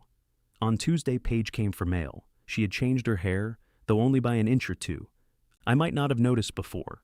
She wore it loose around her shoulders instead of clipped up. How's the apartment? I asked. Quiet. You like it? I like knowing where I left things. She sorted envelopes beside the decorative lemons. Most belonged to Travis. 2 thick ones carried logos from food suppliers. Is he home? She asked. Garage? Working? Sometimes. Paige nodded. She had hoped for a different answer. I opened the garage door and called him. Travis appeared wearing jeans and a clean shirt instead of his apron. For 1 second, his face brightened when he saw her. He hid it quickly. You cut your hair. Barely. It looks good. Thank you. He came into the kitchen, but stayed on the far side of the counter. Your mail, she said. I see it. You could pick it up sometimes. I didn't know I had anything. That's how mail works. He reached for the envelopes. Their fingers almost touched. Have you eaten? He asked. Yes. I was going to order from Costa's. Paige liked Costa's. Everybody knew because she ordered the same mushroom pasta every time, and then complained there were too many mushrooms. I have plans, she said. With who? Myself. That's a plan now? Yes. He stacked his mail without looking at it. How long are you staying? At the apartment? No, today. I came for mail. You could come downstairs. I'm not ready. It's been 4 days. I know. What are you waiting for? For you to take this seriously without me standing over you. I'm looking at places. Paige glanced at me. Travis saw it. I am. How many? I found one near the highway. with a garage, a small one. Did you call? Not yet. Why not? I want you to see it first. She stared at him. You wouldn't see mine. Because yours doesn't work for the business. It works for living. What am I supposed to do with the equipment? Rent storage. That costs money. Everything costs money, Travis. That's why most people don't fill someone else's garage for free. He looked at me. Are you going to let her talk to me like that? I turned on the faucet and rinsed a plate that was already clean. Paige's voice softened. I asked you to come to dinner Sunday. I wasn't ready. I asked again Monday. You said 6:30? I was in the middle of a batch. There is always a batch. It's not a hobby, I know. It's your hiding place. His face hardened. You helped build it, he said. Yes. You said we needed to commit. I meant commit to a plan, not sacrifice everything until one of us proves we believe more. Easy to say when your paycheck arrives every 2 weeks. You think I'm ashamed of supporting us? I think you remind me whenever you're angry. Paige took a breath and closed her eyes. When the restaurant closed, I told you we'd be okay, she said. I meant we would be okay. You heard that you had unlimited time to become somebody else before we could start living again. I am somebody. I know. I wish you did. The kitchen went quiet except for the water still running. I shut it off. Paige took her purse from the chair. I'm having dinner at 7 tomorrow, she said. If you come, I'll make enough for 2. What are you making? It doesn't matter. I was asking. Mushroom pasta. You hate the amount of mushrooms. They're out of control. He almost smiled. Paige left before the smile could become a promise. Travis gathered his mail. You enjoying the show? No. She acts like I've done nothing. She didn't say that. She said, I'm hiding. Are you? He threw the envelopes onto the counter. You don't understand. I understand you had 2 invitations and turned down both. Why is everything my fault? It isn't. But your part is the only part you can do anything about. More wisdom from the man sleeping alone. That's where it came from? He took the envelopes and went back to the garage. The next evening, his truck left at 6:20. He returned at 9 carrying an empty glass food container. He did not tell us about dinner. He washed the container, dried it, and put it carefully inside a paper grocery bag. 2 days later, I saw him filling out a job application at the dining table. He closed the laptop when I entered. I wasn't reading over your shoulder. I know. What kind of job? Warehouse supervisor. That's solid work. It's not what I want. I didn't say it was. He opened the laptop again. Paige sent it. Did she? She thinks regular hours would help. What do you think? I think they'll ask why I left the restaurant. Tell them that it failed, that you stayed 2 years trying to save it, closed it, and built a product line afterward. You make that sound respectable. It is respectable. It just isn't glamorous. He looked down at the application. You still have to move, I said. His jaw tightened. I know. I left before the conversation could become a negotiation. He got the job. The offer came on a Thursday morning. Travis opened the email in the garage and stood staring at it until the screen dimmed. The salary was lower than Paige's and better than anything he'd earned since the restaurant closed. The schedule began at 6 in the morning, which he described as an act of violence. Paige came over with takeout that night. They ate downstairs. I heard laughter once, then silence, then voices too low to understand. She left around 10. Travis walked her to the car and kissed her. She kissed him back. Then she drove to her apartment. Marlene and I watched from separate windows, pretending we weren't. At the theater, the hotel set began to look like a hotel. Marlene started coming home with stories about missing buttons, crooked hats, and an actor who kept putting chocolate in his costume pocket. She sometimes told those stories standing in the kitchen after rehearsal. I stopped treating each conversation as an opening to discuss the marriage. One night, she sat while I made tea. Not her tea, tea for both of us. I put too much honey in mine. Marlene noticed but said nothing. Angela told me about breakfast, she said. I apologized. I know. She also made me eat pancakes. She didn't make you. I was under pressure. Marlene wrapped both hands around her mug. She sounded happy. It was good. I'm glad. We sat quietly. Her knee was 6 inches from mine beneath the table. 35 years ago, I would have closed that distance without thinking. That night, I kept my legs still. How's the guest room? I asked. She looked into her tea. Small. You could move the dress form. I did. Where? Your side of the bedroom? I glanced upstairs. I'm kidding, she said. You've gotten mean. I have my own room now, no supervision. We both smiled. 2 weeks before the deadline, I found Travis measuring the largest garage shelf. Storage unit? I asked. Maybe. Apartment have one? He kept the tape stretched between the uprights. I didn't take the apartment. My stomach sank. Then where are you moving? I'm not. He let the tape snap back into its case. I figured this family would stop trying to destroy itself before the 8 weeks were up. No, I said. Travis kept the tape measure in his hand. No what? No, the family isn't going to become less destroyed by pretending the deadline disappeared. I have a job now. That helps you move. It also means I need time to get settled. You had 8 weeks to get settled. I spent those 8 weeks trying to save my marriage. You had dinner with Paige 4 times. You're counting? I noticed. He shoved the tape measure into his pocket. She's talking about coming back. Did she say that? She's here all the time. Twice this week. You just said 4 times. In 8 weeks. He looked away. I touched the metal shelf. I'll help you look for a place. I don't need your help. Then do it without me. I need my family to stop acting like I'm a disease. You're not a disease. You're a grown man whose invitation has reached its end. Invitation? You know what I mean. No, I don't. 1 minute this is my home, and the next it's an invitation. It's our home. Exactly mine and your mother's. His expression closed. The garage door into the kitchen opened. Marlene stood there holding an empty garment bag. She had been preparing costumes in the dining room and must have heard enough through the wall. Travis gave a bitter laugh. Perfect. I came for the folding rack, she said. Take whatever you want. It's mine. Everything is. Marlene rested the garment bag over one arm. What is this actually about? Dad says I have to move. You knew that? I thought once things calmed down, things did calm down. Paige and I are working on it. Good. And I started the job. Also good. But none of it matters. To whom? He pointed at me. To him. Marlene looked at me. The deadline stands, I said. She nodded once. Then it stands. Travis shook his head. You're unbelievable. Don't talk to your mother that way. She's the reason you're doing this. No, I said. I'm the reason I didn't do it sooner. That doesn't even make sense. It makes too much sense. I leaned against the stainless steel table. When the restaurant closed, I was afraid you'd think you were a failure. I did think that. I know. So every time you started to feel it, I gave you something else to do. Use the garage, test the pecans, order the machine, stay as long as you need. You believed in me. I did. You say that like it was a mistake. Believing in you wasn't. Making sure you never had to stand still long enough to believe in yourself was.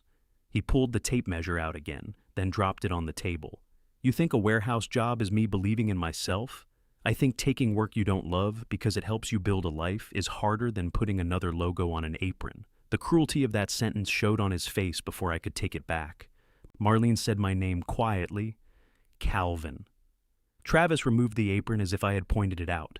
He folded it once and laid it beside the tape. You wanted the truth, I said. That was the mean version. What's the nice version? There isn't one. Try. I looked at the silver pouches, the bins of seasonings, the sealer I had helped him calibrate. You know how to work, I said. Nobody doubts that. But you keep choosing work that lets every setback mean the real beginning hasn't happened yet. The restaurant wasn't quite ready. The snack line isn't quite ready. The apartment isn't right. Paige isn't patient enough. Your mother is too angry. I'm too scared. There's always a reason your life is still waiting to begin. His eyes shone, but his voice stayed hard. And you figured that out after Mom moved rooms? Yes. Maybe she should have done it years ago. Marlene's face changed. Travis saw it and looked down. I didn't mean you did, she said. Part of you did. I'm angry. So was I. He looked at her. Are you happy Paige left? No. You act like she did something brave. She did something difficult. To me, for herself. Same thing, apparently.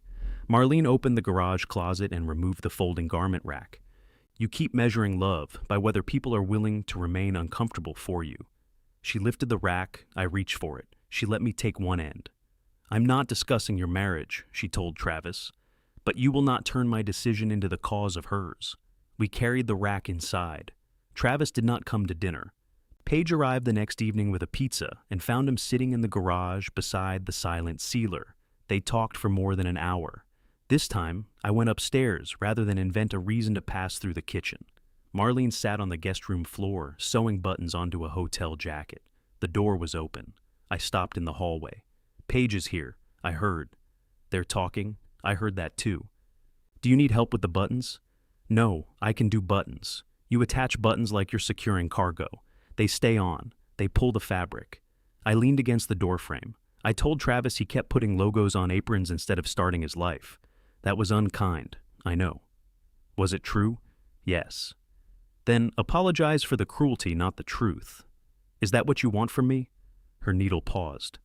That question is trying to make your conversation with Travis about us. I suppose it is. You're getting better at catching yourself. After the ball hits me in the face. Marlene smiled faintly and pulled the thread through. I left her door open behind me. Downstairs, Paige was putting 2 slices of pizza into the refrigerator. Travis stood by the table with both hands in his pockets. We need to talk to you, he said. That sentence usually means money or bail. Nobody's been arrested, Paige said. Then it isn't the worst version. Travis ignored the joke. Paige thinks I should take a furnished room until her lease is up. I looked at her. She said, I'm not ready for us to live together again.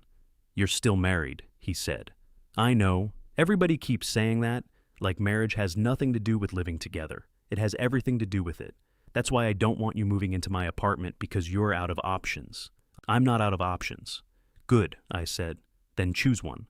Travis glared at me. I am trying. Paige opened her phone and laid it on the table. I found 5 furnished places and 4 regular rentals. 3 regular ones are near the warehouse. He looked at the screen without touching it. You did that? I asked him. She did. Why? Paige answered. Because I want him out of the basement too. Travis flinched. She faced him. Not because I don't love you, because I do. I need to know whether you can choose a life that isn't somebody else's emergency. He picked up the phone.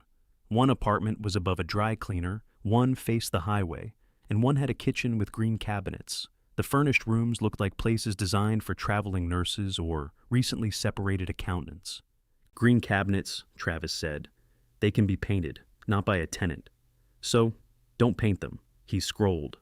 I'll go with you, I said. I thought you weren't saving me. Looking at apartments is not saving you. What's the difference? You make the call. He looked at the number beneath the green cabinets. His thumb hovered. Then he pressed it. The first place was already rented.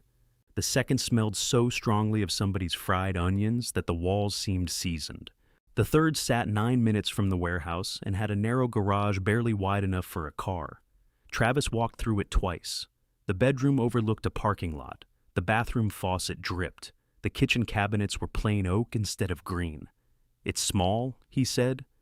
It's for 2 people, the property manager replied. Just 1 right now, he said. The words cost him. In the garage, he measured the back wall. Some of the shelves would fit, he told me. Some. The sealer would have to go in storage. Yes. I'd have to pause production. Yes. He snapped the tape closed. You don't have to sound pleased. I'm not pleased. You never liked the business. I like the pecans. He looked at me. I'm sorry about the apron, I said. You meant it. I meant you were using the business to avoid admitting what you wanted. I didn't have to make the work itself sound stupid. He leaned against the garage wall. I wanted one thing to work, he said. Your job works. It's a warehouse. You're good at running things. My marriage doesn't work. It might. You and Mom don't work. We might. He looked toward the open door leading into the empty apartment. You really think she'll come back? I don't know. Doesn't that scare you? Every day. And you're still making me leave. Yes. He rubbed his forehead. You're a terrible father. Today I may be. He signed the application. The move-in date was 3 days before our deadline. Travis did not announce it to the family. He put a stack of flattened boxes at the bottom of the basement stairs and began packing after work. The snack ingredients went first. He donated several open test bags to his new co-workers, who apparently liked the campfire mix more than Paige did. Paige helped him rent a storage unit. She came over twice to box dishes and books. They argued about who owned a framed photograph from the restaurant opening, then both started crying and left it on the basement floor. On his final night, Travis carried the photograph upstairs. You want this? He asked me. The picture showed the 4 of us outside the restaurant. Travis wore a white chef's coat. Paige had one arm around him. Marlene held oversized scissors from a ribbon-cutting ceremony. I stood on the end, looking proud enough for two men.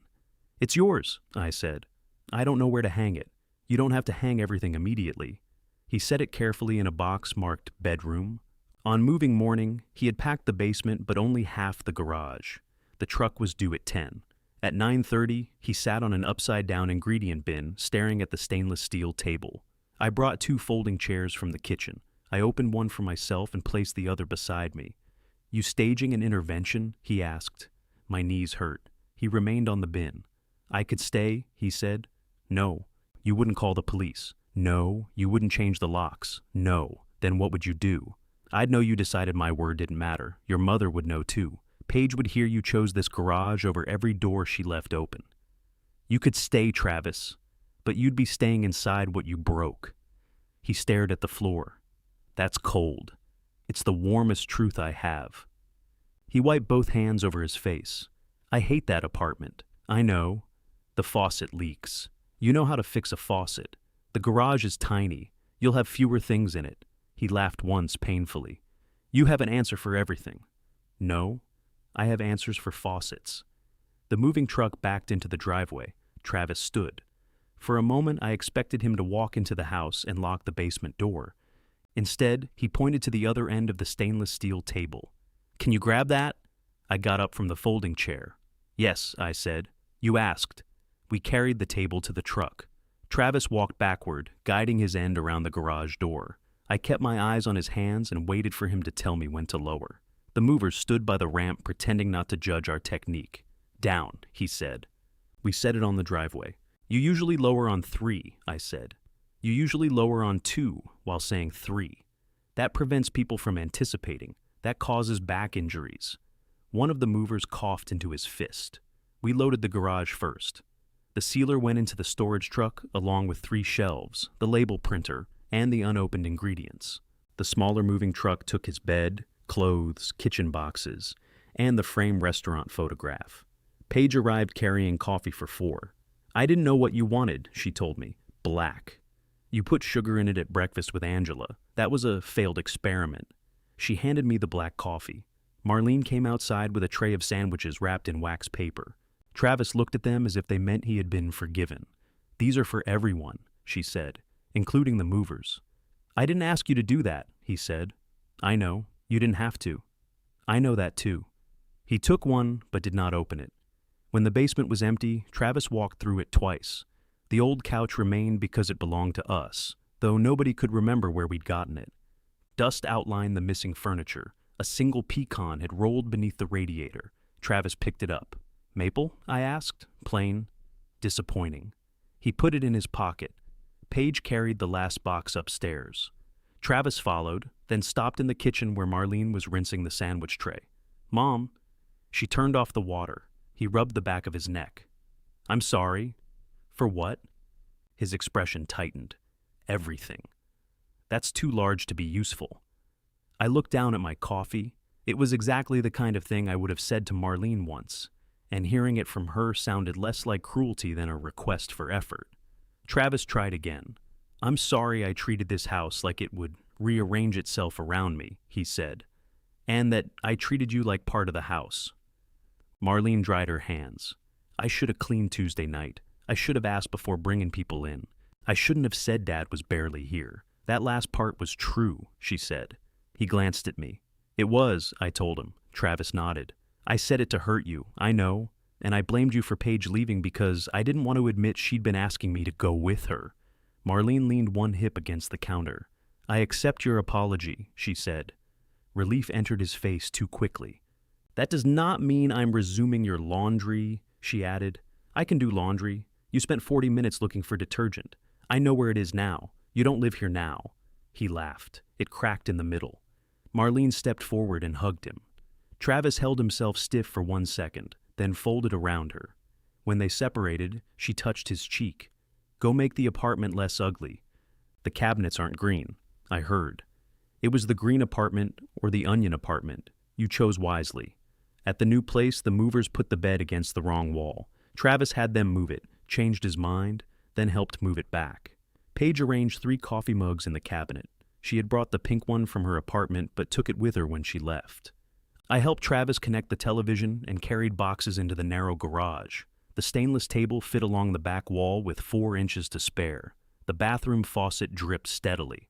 Travis stood in the doorway listening to it. "I have a wrench in the truck," I said. "I have a wrench." "Good." He looked at me. I waited. "Can you show me which nut?" he asked. "Yes." We fixed the faucet together. He lay beneath the sink while I held a flashlight.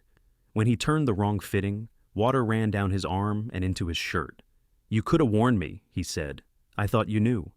"That's your whole problem, apparently." The leak stopped. Paige ordered pizza.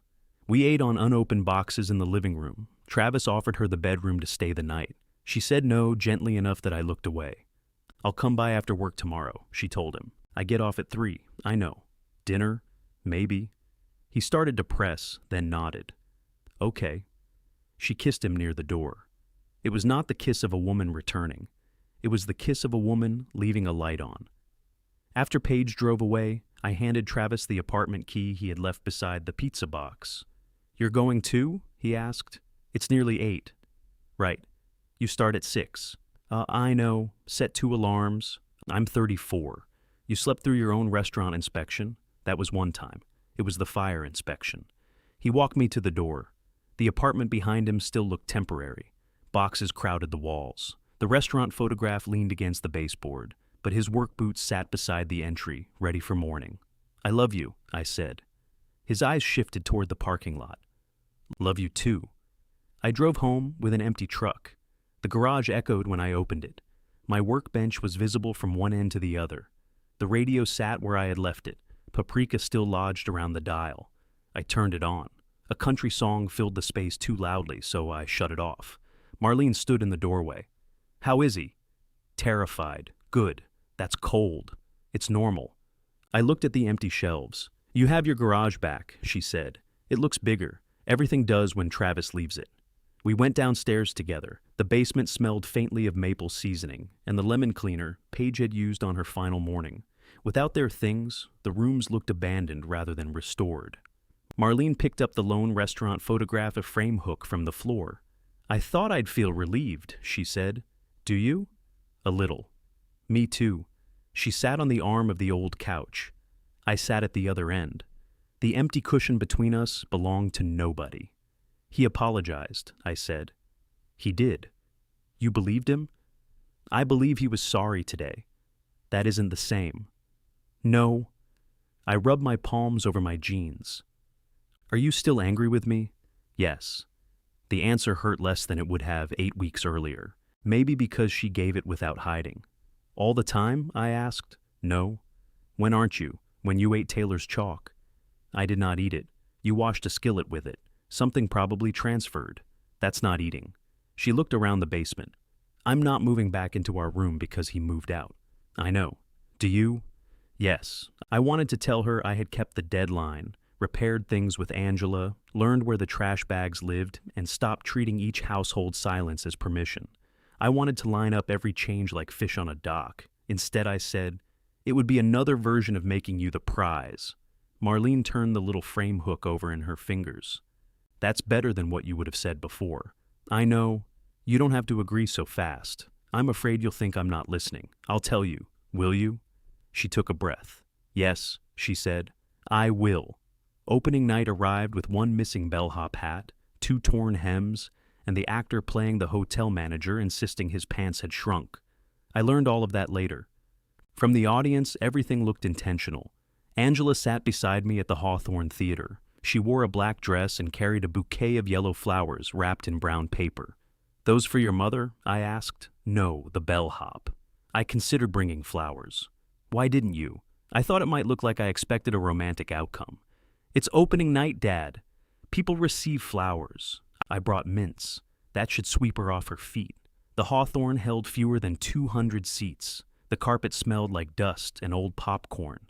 A painted hotel lobby filled the stage, complete with a fake front desk and brass luggage cart. When the lights dimmed, I looked toward the back of the room out of habit, expecting to see Marlene. She was backstage, somewhere beyond the green velvet curtain. The play was funny. Not every joke landed, but the audience wanted it to succeed. The hotel manager entered wearing the green coat Marlene had repaired. The bellhop striped vest fit perfectly. A woman playing an exhausted business traveler slammed a suitcase shut and split the seam of her skirt. She backed off stage in character and returned 3 minutes later wearing a different skirt. I knew enough by then to understand a small miracle had occurred behind the curtain. During the final bows, the actors gestured toward the wings. Stagehands and crew members stepped out. Marlene appeared last, pushed forward by Nina, the director. She wore black pants, a black top, and a measuring tape around her neck. The applause increased. She looked startled. Then she smiled. Not the smile she used when guests complimented dinner. Not the one she gave Travis when he brought home another sample. This smile belonged entirely to her. I stood. Angela stood beside me, waving the yellow flowers. Afterward, the lobby filled with actors, relatives, and people holding paper cups of sparkling wine. Angela found Marlene first and gave her the bouquet. "You were wonderful," Angela said. "I stood in the wing with safety pins in my mouth. You stood wonderfully." Marlene hugged her. I waited until they separated. "The emergency skirt change was impressive," I said, her eyes lit. "You noticed? She left blue and came back gray. The zipper tore. You fixed a zipper in 3 minutes? I cut her out of it and put her in the spare." "That sounds violent." It was. Nina hurried over and took both Marlene's hands. "You saved us 6 times tonight. 4, 6. I counted the hat. The hat was under a chair. "You found it." Nina kissed her cheek and rushed away toward an actor holding a broken luggage handle. Marlene watched her go. "You look happy," I said. "I am." The answer landed without guilt. Angela joined friends near the refreshments. Marlene and I stood together while people passed around us. "Did you come in the truck?" she asked. "Yes, I came with Nina. I can drive you home. She wants everyone to go to Margot's for food. I can meet you at home." Marlene looked toward the cluster of actors. "You could come," she said. "Do you want me to?" "Yes." Margot's was an all-night diner where the coffee tasted burned and the booths had red vinyl patched with silver tape. The cast took over 3 tables. Marlene sat between me and the actor with refrigerator shoulders. Nobody introduced me as the husband who had nearly lost her. I was simply Calvin. I listened while they argued about missed cues and whether the audience had laughed at the right places. Marlene ordered fries and ate half of mine too. On the drive home, she held the yellow flowers in her lap. "I had fun," I said. "You were quiet. I was listening. I noticed." At the house, we sat in the parked truck after the engine stopped. "Our anniversary is next Thursday," she said. "I know. I don't want a party. I won't plan one. I don't want Angela or Travis arranging anything either. I'll tell them. No gifts. All right." She turned the bouquet slowly in her hands. "I don't want to pretend everything is fine, because the calendar says 35 years. I don't either." That answer surprised both of us. Marlene looked toward the dark house. "What do you want?" she asked. The question had once made me rush toward solutions. That night, I let it remain a question. "I want to have dinner with you," I said. "Not an anniversary dinner, just dinner." We had dinner tonight. You ate my fries. They were in the center of the table. They were beside my elbow. Common space. I smiled, then breakfast. She considered it. "Sunday," she said. "After the matinee. Just us? Just us." We went inside. At the top of the stairs, she stopped between the 2-bedroom doors. "Good night, Calvin. Good night." She entered the guest room and left the door open while she arranged the yellow flowers in a water glass. I went into our bedroom alone. For the first time, the space did not feel like a punishment. It felt like something I had not earned back yet, and might finally be learning how not to demand. On Thursday morning, I found Marlene in the kitchen pouring coffee into her travel mug. "Happy anniversary," I said. She looked at me over the rim. "Happy anniversary." Neither of us moved. "I didn't buy anything," I said. "Good. I almost bought something. That doesn't count. It was a card with 2 old people fishing. Nothing says romance like hooks through the mouth." I put it back. Excellent judgment. Her phone chimed. She checked it and sighed. "Angela?" I asked. "Travis. He wants to know whether we're having dinner." I told him no plans. He thinks no plans means surprise. "I'll handle it." Marlene tightened the lid on her mug. "Don't make it sound like I canceled the celebration. I'll tell him we both canceled it. We didn't cancel anything. We chose not to have one. That's a very specific difference. It's our 35th. We should be specific by now. I texted Travis. We don't want a party, a dinner, a cake, or a surprise. Please believe us the first time. 3 dots appeared immediately. What about dropping something off? No, even flowers? Especially flowers. Mom likes flowers. She has yellow ones from opening night. Those are dying. They're flowers. That's how they work. Marlene watched my face. What did he say? He's negotiating the natural lifespan of flowers. Tell him I love him. I did. Travis replied with a heart, then a photograph of a package of pecans on the passenger seat of his truck. I'm dropping these with Angela. Clever, I said. What? He found a neutral country. Marlene smiled and reached for her tote. That evening, she came home from the theater carrying 2 sandwiches from a deli near the Hawthorne. They had an extra turkey, she said. Which one's extra? The one without mustard. I like mustard. I know. That's mine. We ate at the kitchen table. No candles, no flowers, no speeches about years survived. Marlene told me the hotel manager had lost another button. I told her Travis's warehouse had put him in charge of the early receiving crew after 3 weeks, because he was the only person willing to argue with a delivery manifest before sunrise. He likes the job more than he admits, she said. He hates the hours. He hated the restaurant hours, too. He hates all hours before 9. We split the pecans Travis had sent through Angela. They were good. When we finished, Marlene washed her plate and handed me the dish towel. 35 years, she said. Still feels irresponsible. Very. She went upstairs to the guest room. I dried both plates and did not turn the evening into a test she could pass or fail. Sunday breakfast happened at the diner where Angela and I had eaten. Marlene ordered eggs and wheat toast. I ordered pancakes again. You don't even like their pancakes, she said. I'm developing a relationship with them. You complain every bite. Relationships require honesty. Is that what you've learned? One of several slogans. The waitress poured coffee. I left mine black. Marlene noticed. You stopped using sugar. It didn't take. That lasted almost 2 months, one breakfast. It felt longer.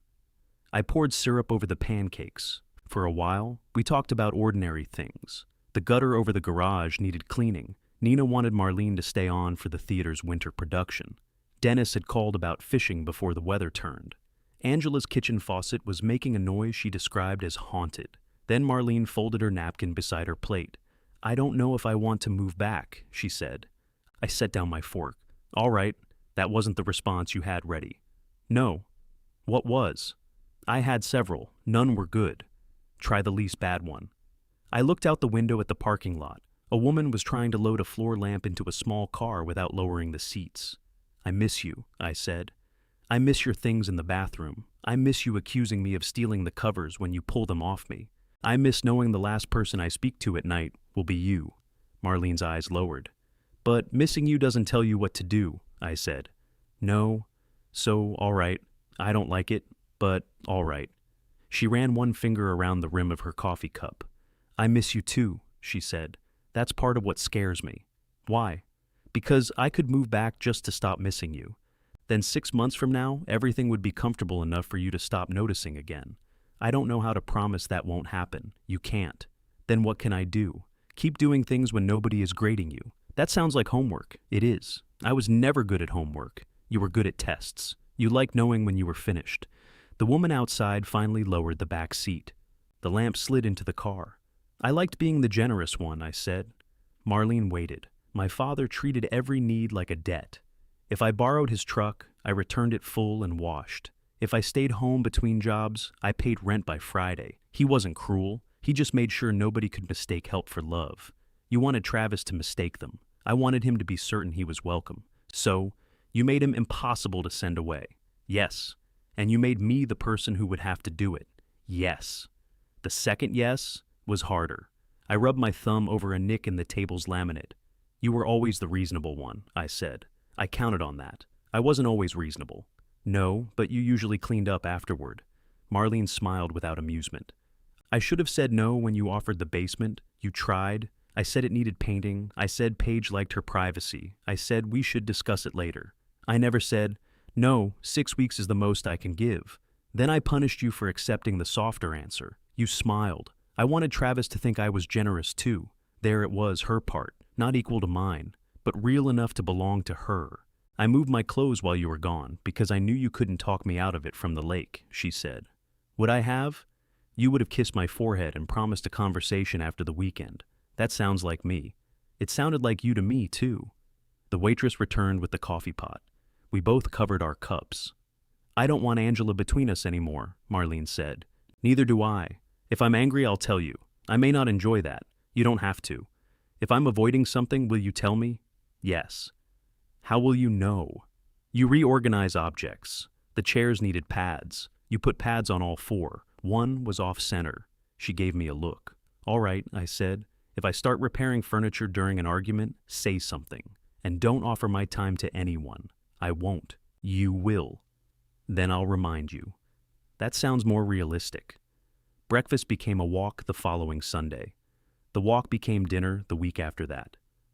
We paid from the same account, drove home in the same car, and still called them dates because naming the effort kept us from pretending it happened naturally.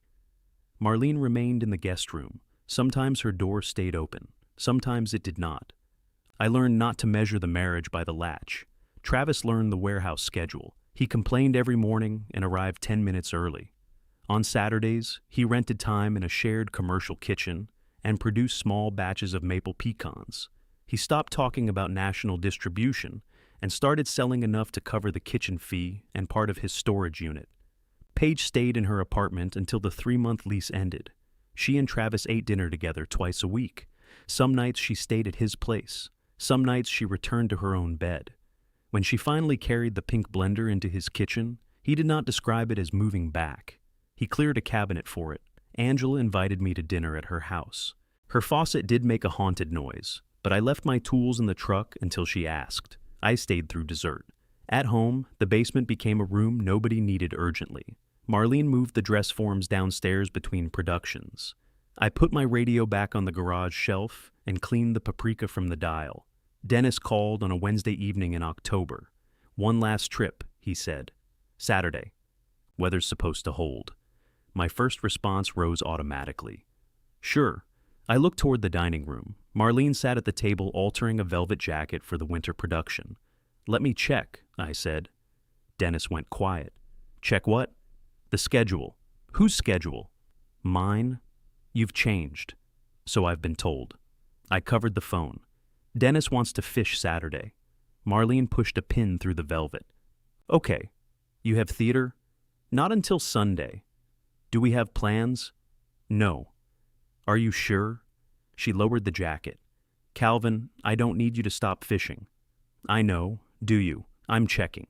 There's a difference between checking and making me responsible for whether you go. I uncovered the phone. What time? 5 in the morning? That's when fish happen. They also happen at 9, not the good ones. I agreed to go for the day. Saturday morning, I packed my own towel. We caught 4 trout and released 2. Dennis fell asleep in the folding chair before lunch. I took a picture, considered sending it to Marlene, then sent a message instead. He's asleep again. Home before 6. She replied, drive safely. Fish in 2 bags, I used 3. The porch light was on when I returned. I removed my wet boots at the back door and set them on the rubber mat. No towel waited for me. I didn't need one. The house smelled like roasted chicken and rosemary. Voices came from upstairs, but only Marlene's. She was talking to Nina on the phone. I carried the cooler into the kitchen, put the fish in the refrigerator, and washed my hands. Then I went upstairs. The guest room door stood open. For a moment, I didn't understand what had changed. The red robe was gone from the brass hook. The brown loafers were no longer beneath the bed. The little closet held fabric instead of dresses, blue wool, red velvet, striped cotton, garment bags, and 2 plastic boxes filled with thread. Marlene's sewing machine sat beneath the window. Her hand cream remained on the nightstand beside a pincushion. I crossed the hall. Her clothes were back in our bedroom, not all of them. Half the closet remained empty. She had returned what fit and left space between her dresses and my shirts. Her red robe hung on the bathroom door. Her lotion stood on the counter, but her sewing things had not followed. Marlene ended her call behind me. You're early, she said. Fish disagreed. She leaned against the bedroom doorframe. I want to try, she said. That's not a promise that everything is fixed, I know. And the guest room is my workroom now. I saw. I may sleep in there again if I need to. All right, you don't have to agree so fast. I'm afraid you'll change your mind. I might. I looked at her clothes, then at her. But you moved them, I said. I did. I stepped toward her and stopped close enough to ask without words. Marlene took the last step. She put her arms around my waist. I held her carefully at first, until she tightened her grip and rested her face against my chest. You took off your boots, she said. They were wet, consistent at least. I laughed into her hair. Across the hall, afternoon light fell over the sewing machine and the empty brass hook.